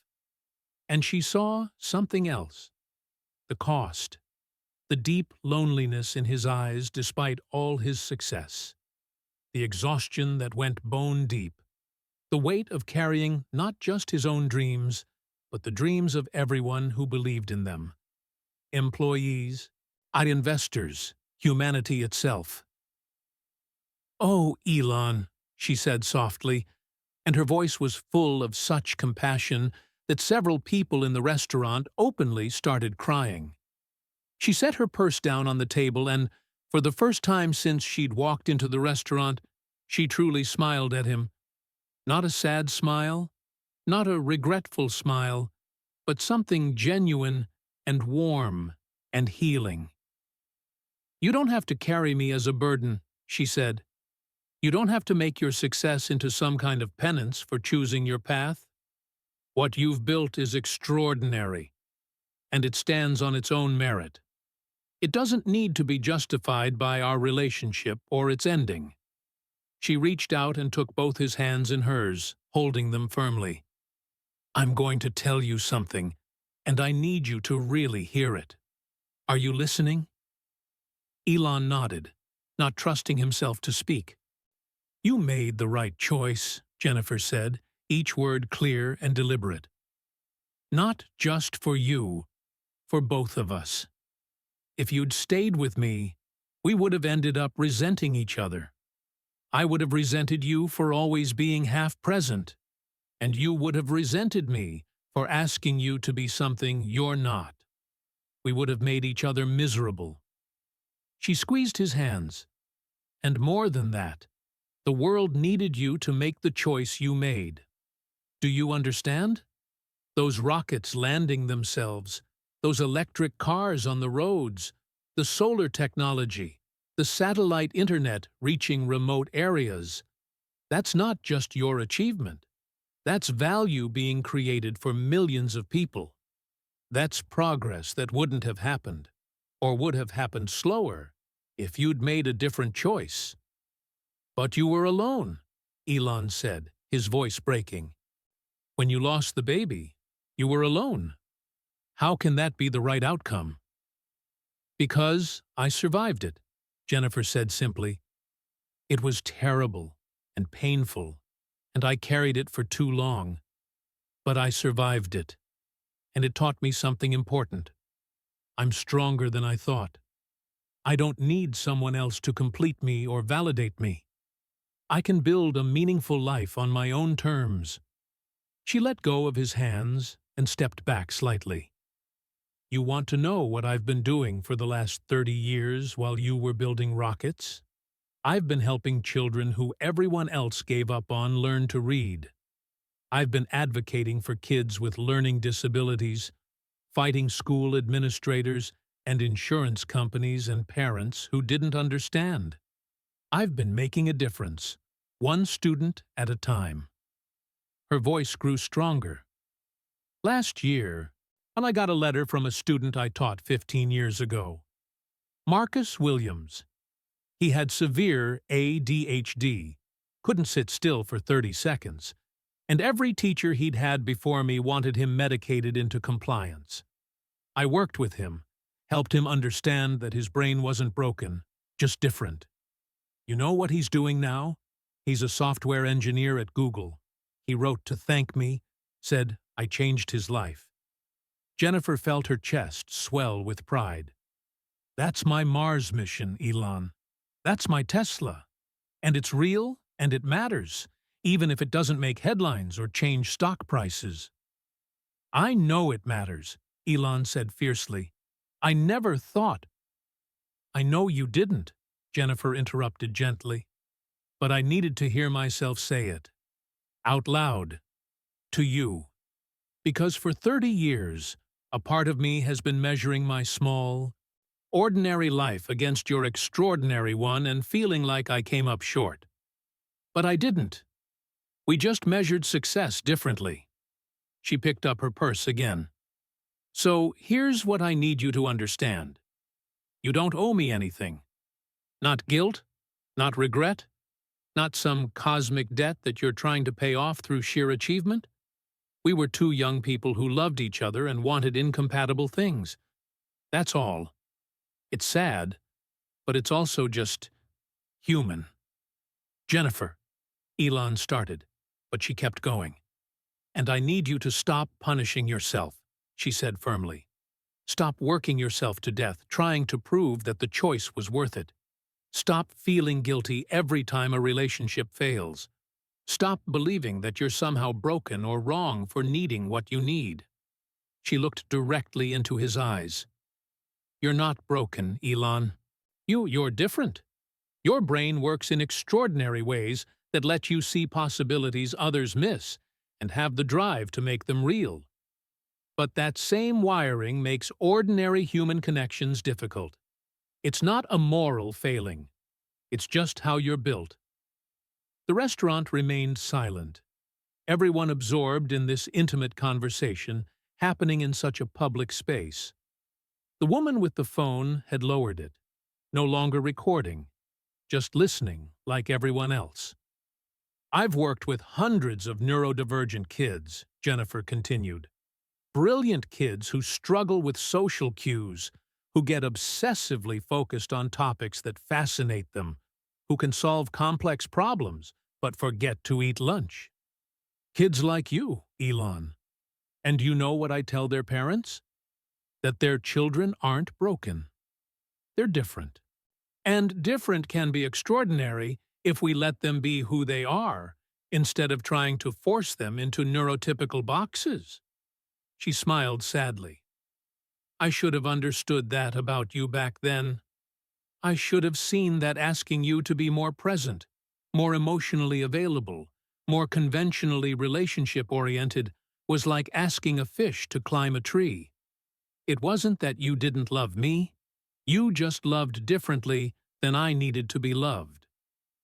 Elon's face was working through emotions, relief, sadness, understanding, grief all tangled together. I did love you, he said quietly. He stopped himself. I know, Jennifer said, and I loved you. Past tense, Elon. We loved each other and it was real, but it's over. It's been over for 30 years, and that's okay. She took a deep breath, feeling lighter than she had in decades. So this is what I'm asking you to do. Let me go. Not as a person. I hope I'll always be someone you can look back on with fondness. But let go of the guilt. Let go of the burden. Let go of the idea that you somehow failed me or ruined my life. You didn't. You gave me exactly what I needed, even if it hurt at the time. How can you be so generous? Elon asked, his voice full of wonder. After everything? Because holding on to anger only hurts me, Jennifer said simply. And because you deserve to be free, too. Free from the past. Free from the guilt. Free to be who you are, without apologizing for it. She reached out one more time, placing her hand briefly on his cheek, in a gesture that was both intimate and final. You're going to get humans to Mars, Elon. I believe that just as much as I did when we were 19, and you were ranting about it in a dorm common room. But when you do, I don't want you thinking about me. I don't want you carrying me like some ghost of sacrifice past. What should I think about? Elon asked, leaning slightly into her hand. Think about the future, Jennifer said. Think about the kids who'll grow up with space travel as normal. Think about the planet we're saving through sustainable energy. Think about all the people whose lives are better because you made the choices you made. She pulled her hand back.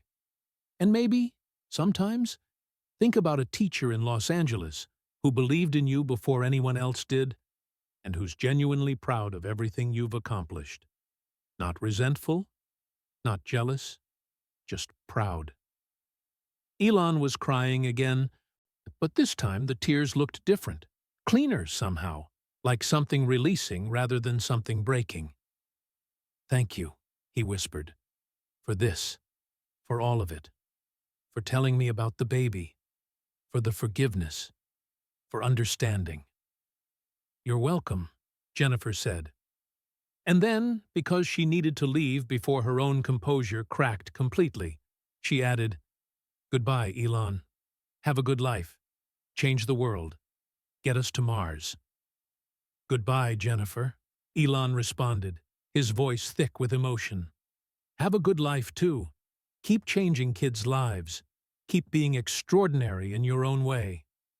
She smiled one last time, picked up her purse, and turned toward the door. This time, Elon didn't stop her. As Jennifer walked through the restaurant, the silence finally broke. Someone started clapping. Then another person. Within seconds, the entire restaurant was applauding. For what? They probably weren't entirely sure. For the reconciliation they'd witnessed? For the honesty? For two people finding closure after 30 years? Jennifer didn't look back. She walked through the applause with her head high, tears streaming down her face, but a genuine smile on her lips. She pushed through the restaurant door and stepped out into the cool Malibu night. The ocean breeze hit her face, carrying the salt smell of the Pacific and the promise of freedom. She closed her eyes and took a deep breath, feeling lighter than she had in 3 decades. Behind her, inside Nobu, Elon Musk stood at their table, watching her go. The restaurant's applause faded. Waiters returned to work. Diners went back to their conversations, though many would spend the rest of their evening trying to process what they'd just witnessed. A waiter approached Elon cautiously. "Mr. Musk, are you all right? Can I get you anything?" Elon looked at him, and despite the tears still on his face, he was smiling. "No," he said quietly. "I think I have everything I need." He sat back down slowly, alone at the table. He didn't pull out his phone.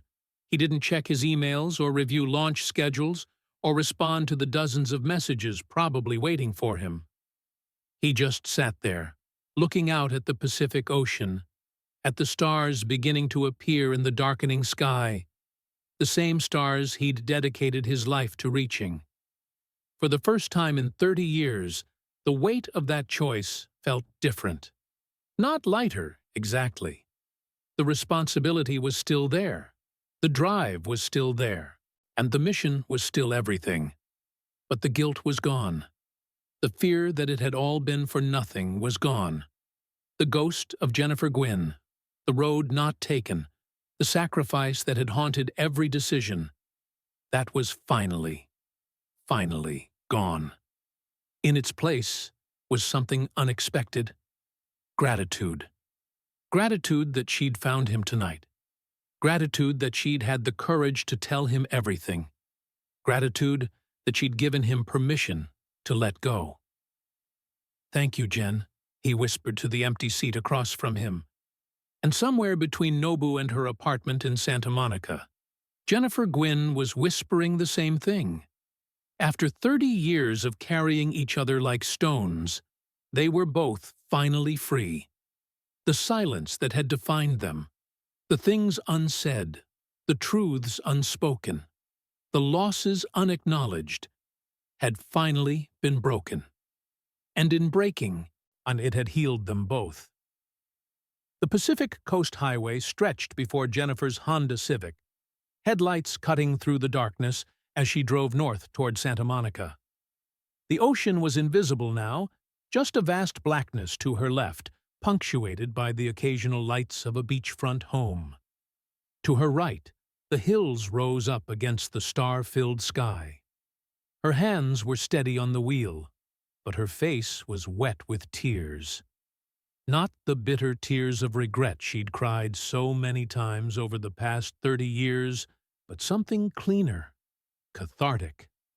Like finally setting down a heavy burden she'd been carrying so long, she'd forgotten what it felt like to stand up straight. She pulled into a scenic overlook, one of the many dotting the highway. The parking area was empty at this hour, just her car and the endless Pacific stretching toward the horizon.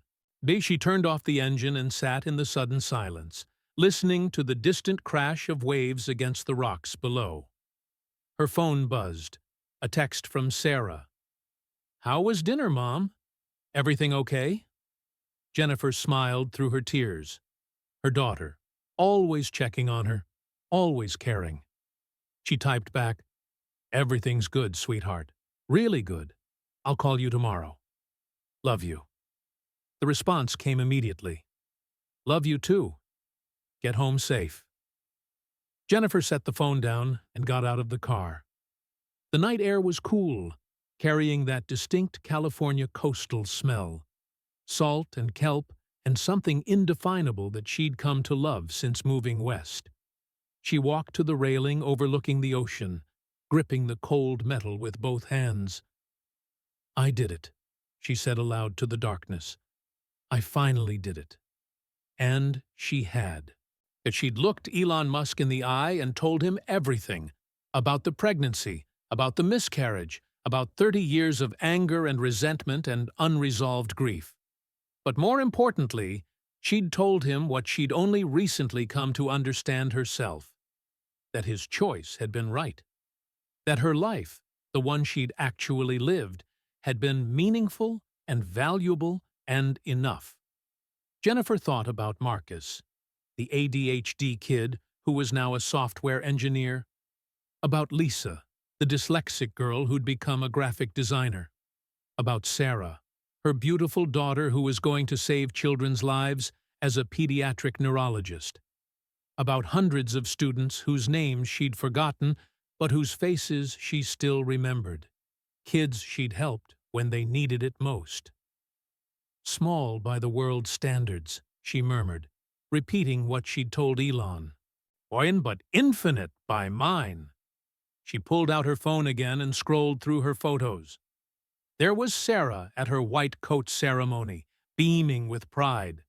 There was her class photo from last year, 15 special needs students, and Jennifer in the middle, all of them grinning. There was a drawing one of her students had made, a stick figure labeled Ms. G, surrounded by hearts. This was her life. Not rockets or billions of dollars or world-changing companies, just these small, precious moments of connection and growth, and making a difference to individuals who needed exactly what she had to offer. And for the first time in 30 years, that felt like enough. More than enough. It felt like exactly what she was meant to do. Jennifer looked up at the stars, so bright this far from the city lights. Somewhere up there, beyond the atmosphere, SpaceX rockets were orbiting. Satellites Elon had launched were providing internet to remote corners of the world.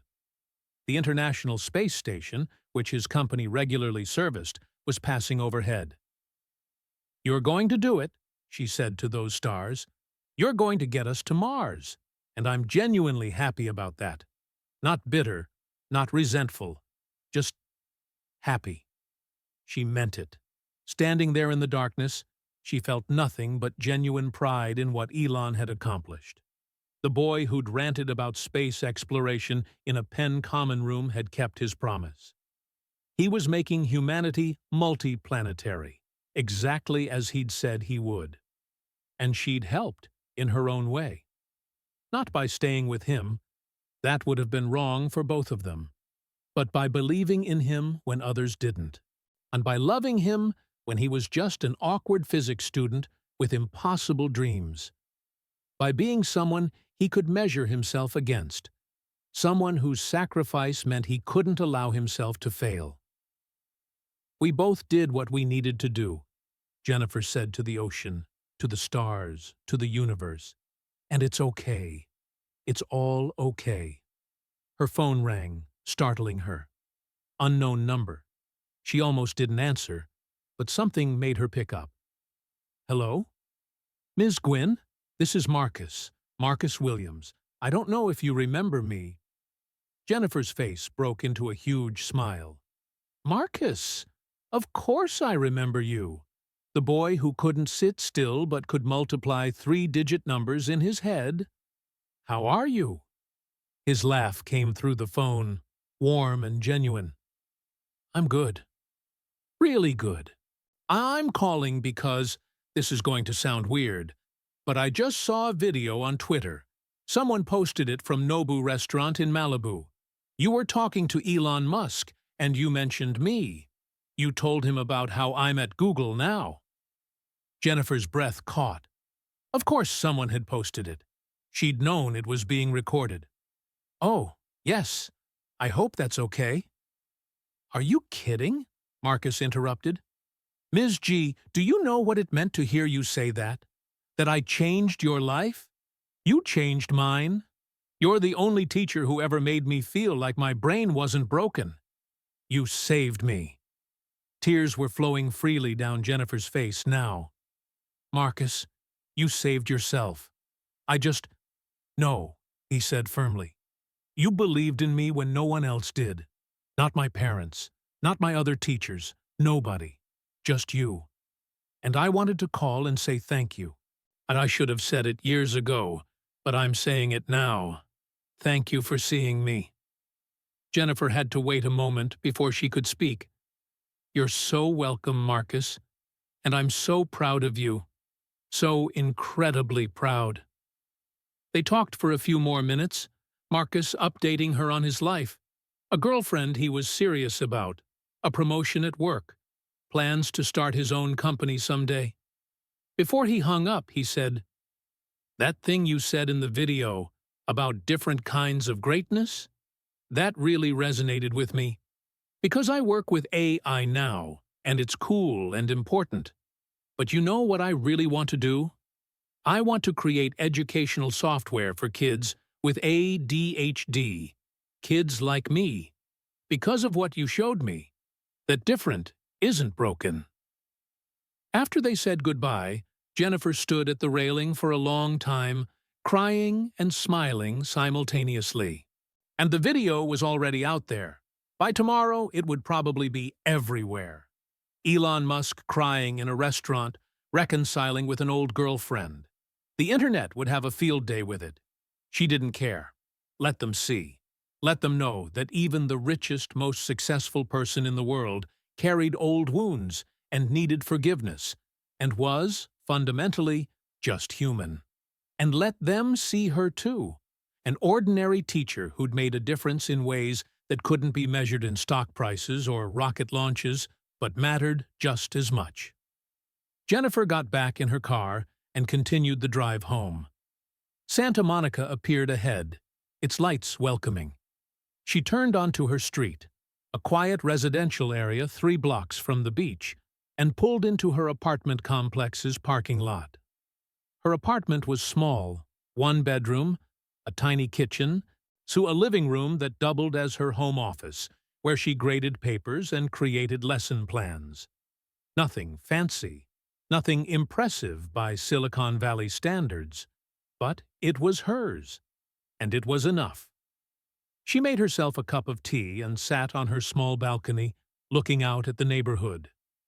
A couple walked by with their dog.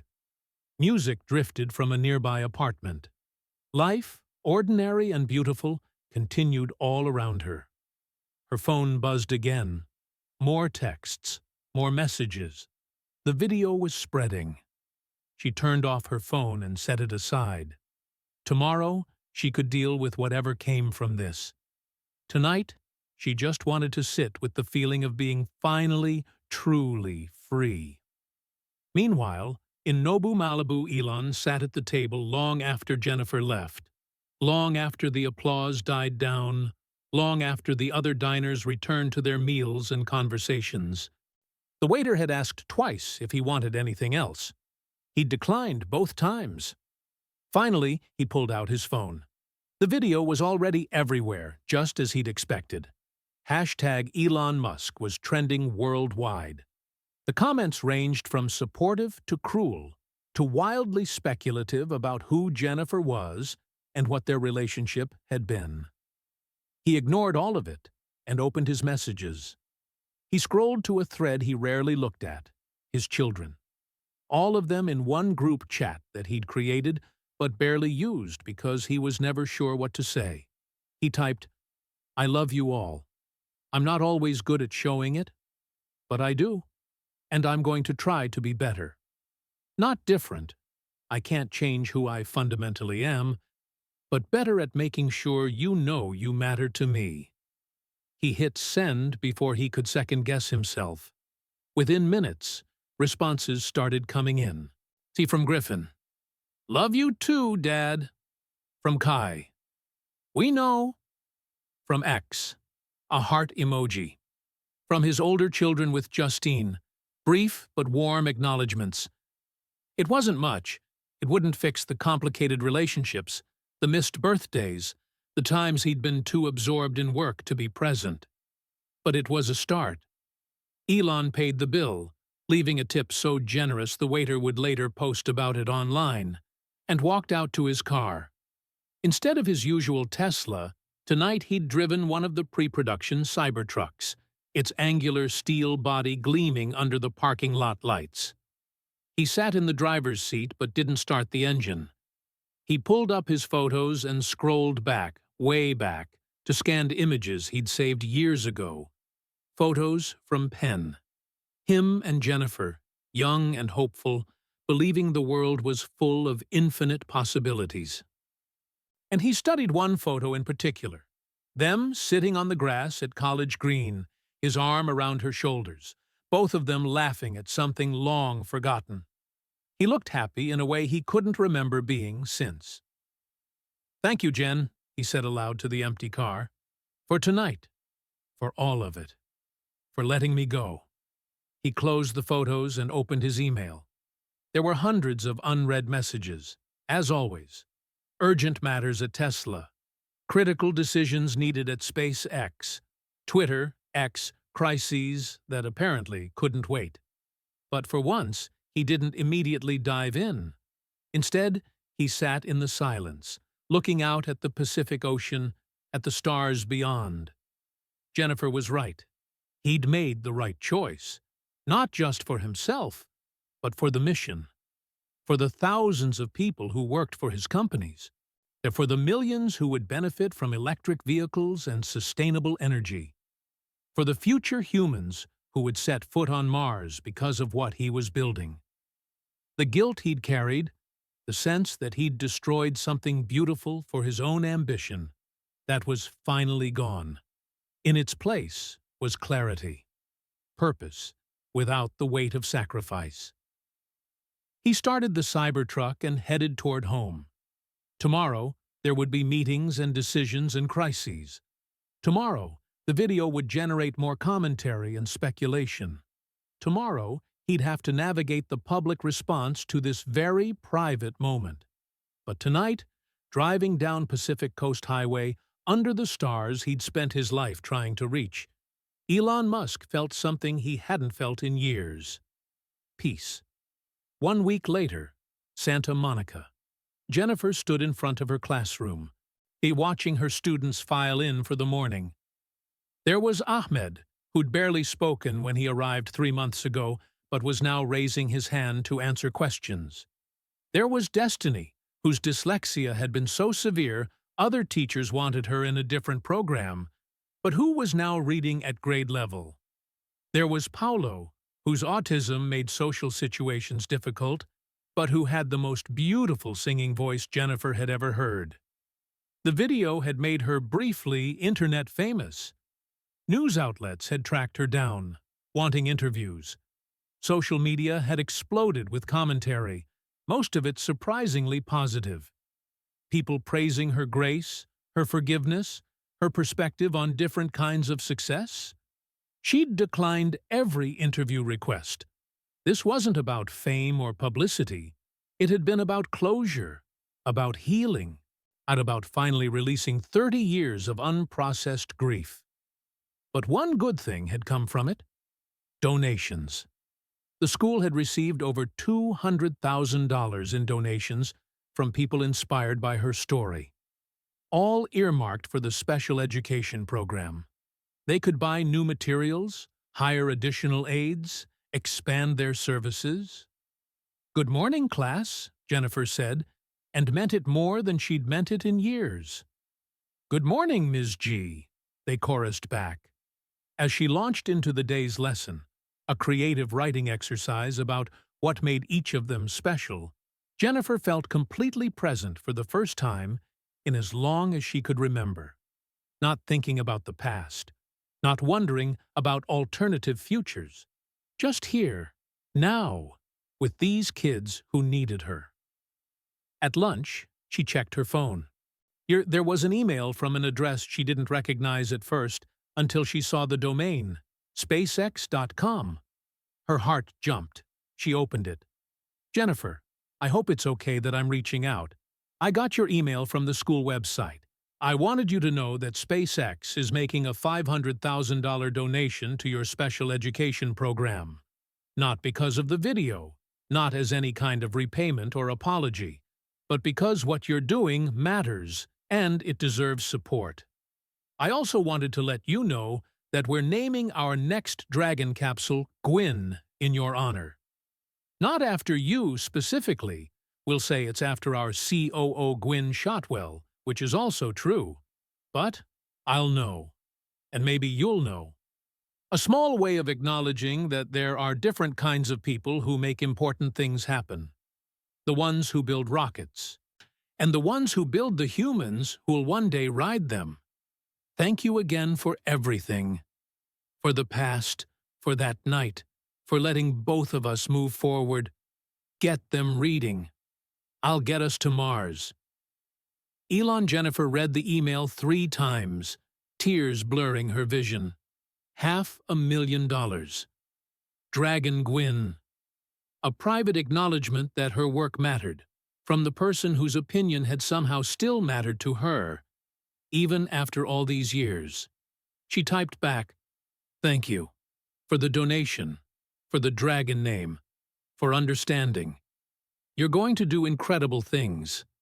I'm proud to have been part of your story, even just the early chapters. Now go write the rest. The universe is waiting." She hit send, then deleted his email and blocked the address.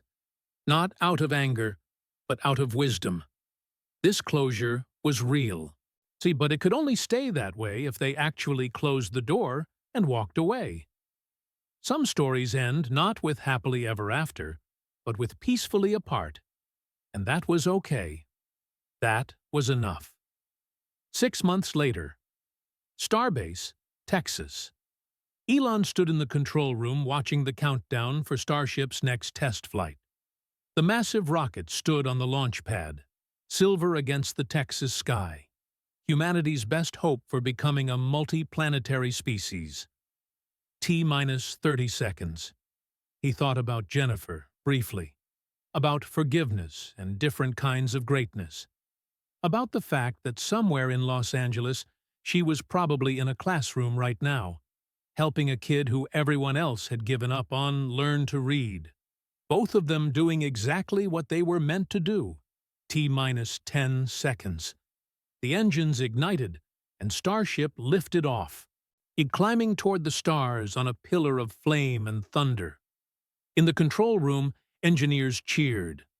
Elon watched the screens, tracking every metric, every system, his mind completely absorbed in this moment. But somewhere in his consciousness, there was gratitude. For the choices that led him here. For the sacrifices that made this possible.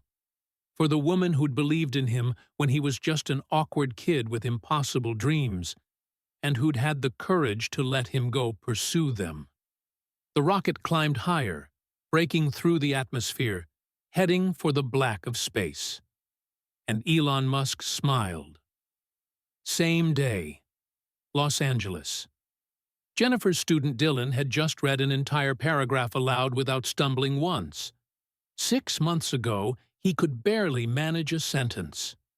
Now he was reading, actually reading, his face glowing with pride. "Oh, that was perfect, Dylan," Jennifer said, her voice warm. "You're doing amazing." "Really?" he asked, his eyes wide. "Really," she confirmed. "You should be so proud of yourself." As Dylan beamed and his classmates clapped, Jennifer felt that familiar warmth in her chest. This moment, right here. This was what mattered. Not rocket launches or billion-dollar companies, but this one kid discovering that he wasn't stupid, wasn't broken, could actually succeed. After school, driving home along the coast, Jennifer saw a news alert on her phone. SpaceX Starship test flight successful. She pulled over and watched the footage. The massive rocket lifting off, climbing toward space, doing exactly what it was designed to do. "Good for you, Elon," she said to her phone screen, and meant it with her whole heart. "But good for you." She continued driving home, past the beach where people were surfing and playing volleyball, past the restaurants and shops, past all the ordinary, beautiful life that filled Santa Monica. Her phone rang. Sarah, calling from the hospital where she was doing her residency. "Hey, Mom, just wanted to hear your voice. It's been a long day." "Mine too, sweetheart," Jennifer said, "but a good one. Tell me about yours." As her daughter talked about patients and procedures and the challenges of residency, Jennifer listened with her full attention. Present. Engaged. Here. This was her life. Not the one she'd imagined at 19, sitting in a Penn common room falling in love with a brilliant, awkward physics student, but the one she'd actually built, piece by piece, choice by choice. And it was enough. More than enough. And it was everything. That night, 2 cities, 2 lives in Austin, Texas, Elon Musk sat on the deck of his home, looking up at the stars. Tomorrow he'd be back at SpaceX, or Tesla, or one of his other companies. There would be crises and decisions, and the endless work of building the future. But tonight, he was just a man looking at the stars, feeling grateful for the path that led him here. All of it, the heartbreak and the sacrifice and the impossible choices. All of it necessary. All of it worth it. In Santa Monica, California, Jennifer Gwynn sat on her balcony with a cup of tea, looking at those same stars. Tomorrow, she'd be back in her classroom, helping kids who needed her, making a difference in the ways she knew how. But tonight, she was just a woman looking at the stars, feeling grateful for the path that led her here. All of it, the heartbreak and the loss and the road not taken. All of it necessary, all of it worth it. 2 lives, 2 paths. One choice made 30 years ago that set everything in motion. And finally, after 3 decades, both of them were free. The stars shone down on them both. impartial and infinite. The same stars Elon was determined to reach, and Jennifer was content to admire. Different kinds of greatness, different kinds of success, different kinds of happy endings, both of them real, both of them valid, both of them enough. The silence that had held them for 30 years, the weight of unspoken truths and unprocessed grief, had been broken in a Malibu restaurant over California rolls and steak they'd barely touched. And in breaking, it had set them both free. Jennifer raised her teacup to the stars in a silent toast. Somewhere in Texas, Elon did the same with his whiskey glass. To the paths we take, to the choices that define us, to the courage to let go, to moving forward, finally, after 30 years of looking back, to different kinds of greatness, equally valid, equally valuable, to peace. The end of their story wasn't about reconciliation or getting back together or somehow making up for lost time. It was about forgiveness of each other, and more importantly, of themselves. It was about understanding that sometimes the right choice is the one that breaks your heart. And it was about two people who'd loved each other once, who'd made impossible choices, who'd lived completely different lives, finding a moment of grace and closure that let them both move forward, unburdened. The stars kept shining. The earth kept turning. Life, in all its messy, beautiful complexity, went on, and Jennifer Gwynn and Elon Musk, finally free of each other's ghosts, went on too, toward their different futures, their different definitions of success, their different but equally meaningful lives. The silence had been broken. The weight had been lifted. The story had ended exactly as it needed to, not with happily ever after, but with peacefully apart, and finally, blessedly free. And that was the end of this story. A tale of love, sacrifice, forgiveness, and two people finally finding peace after 30 years of silence. We'd love to know where you're listening from. Drop your city or country in the comments below. If this story touched your heart, please hit that like button. It really helps us bring you more emotionally engaging stories like this one. And don't forget to subscribe to the channel so you never miss our next incredible tale. Most importantly, share this video with your friends and family. Stories like these remind us that forgiveness heals, that different paths can both lead to meaningful lives, and that sometimes the greatest act of love is letting go. Let's spread kindness and awareness together. Thank you for listening, and we'll see you in the next story.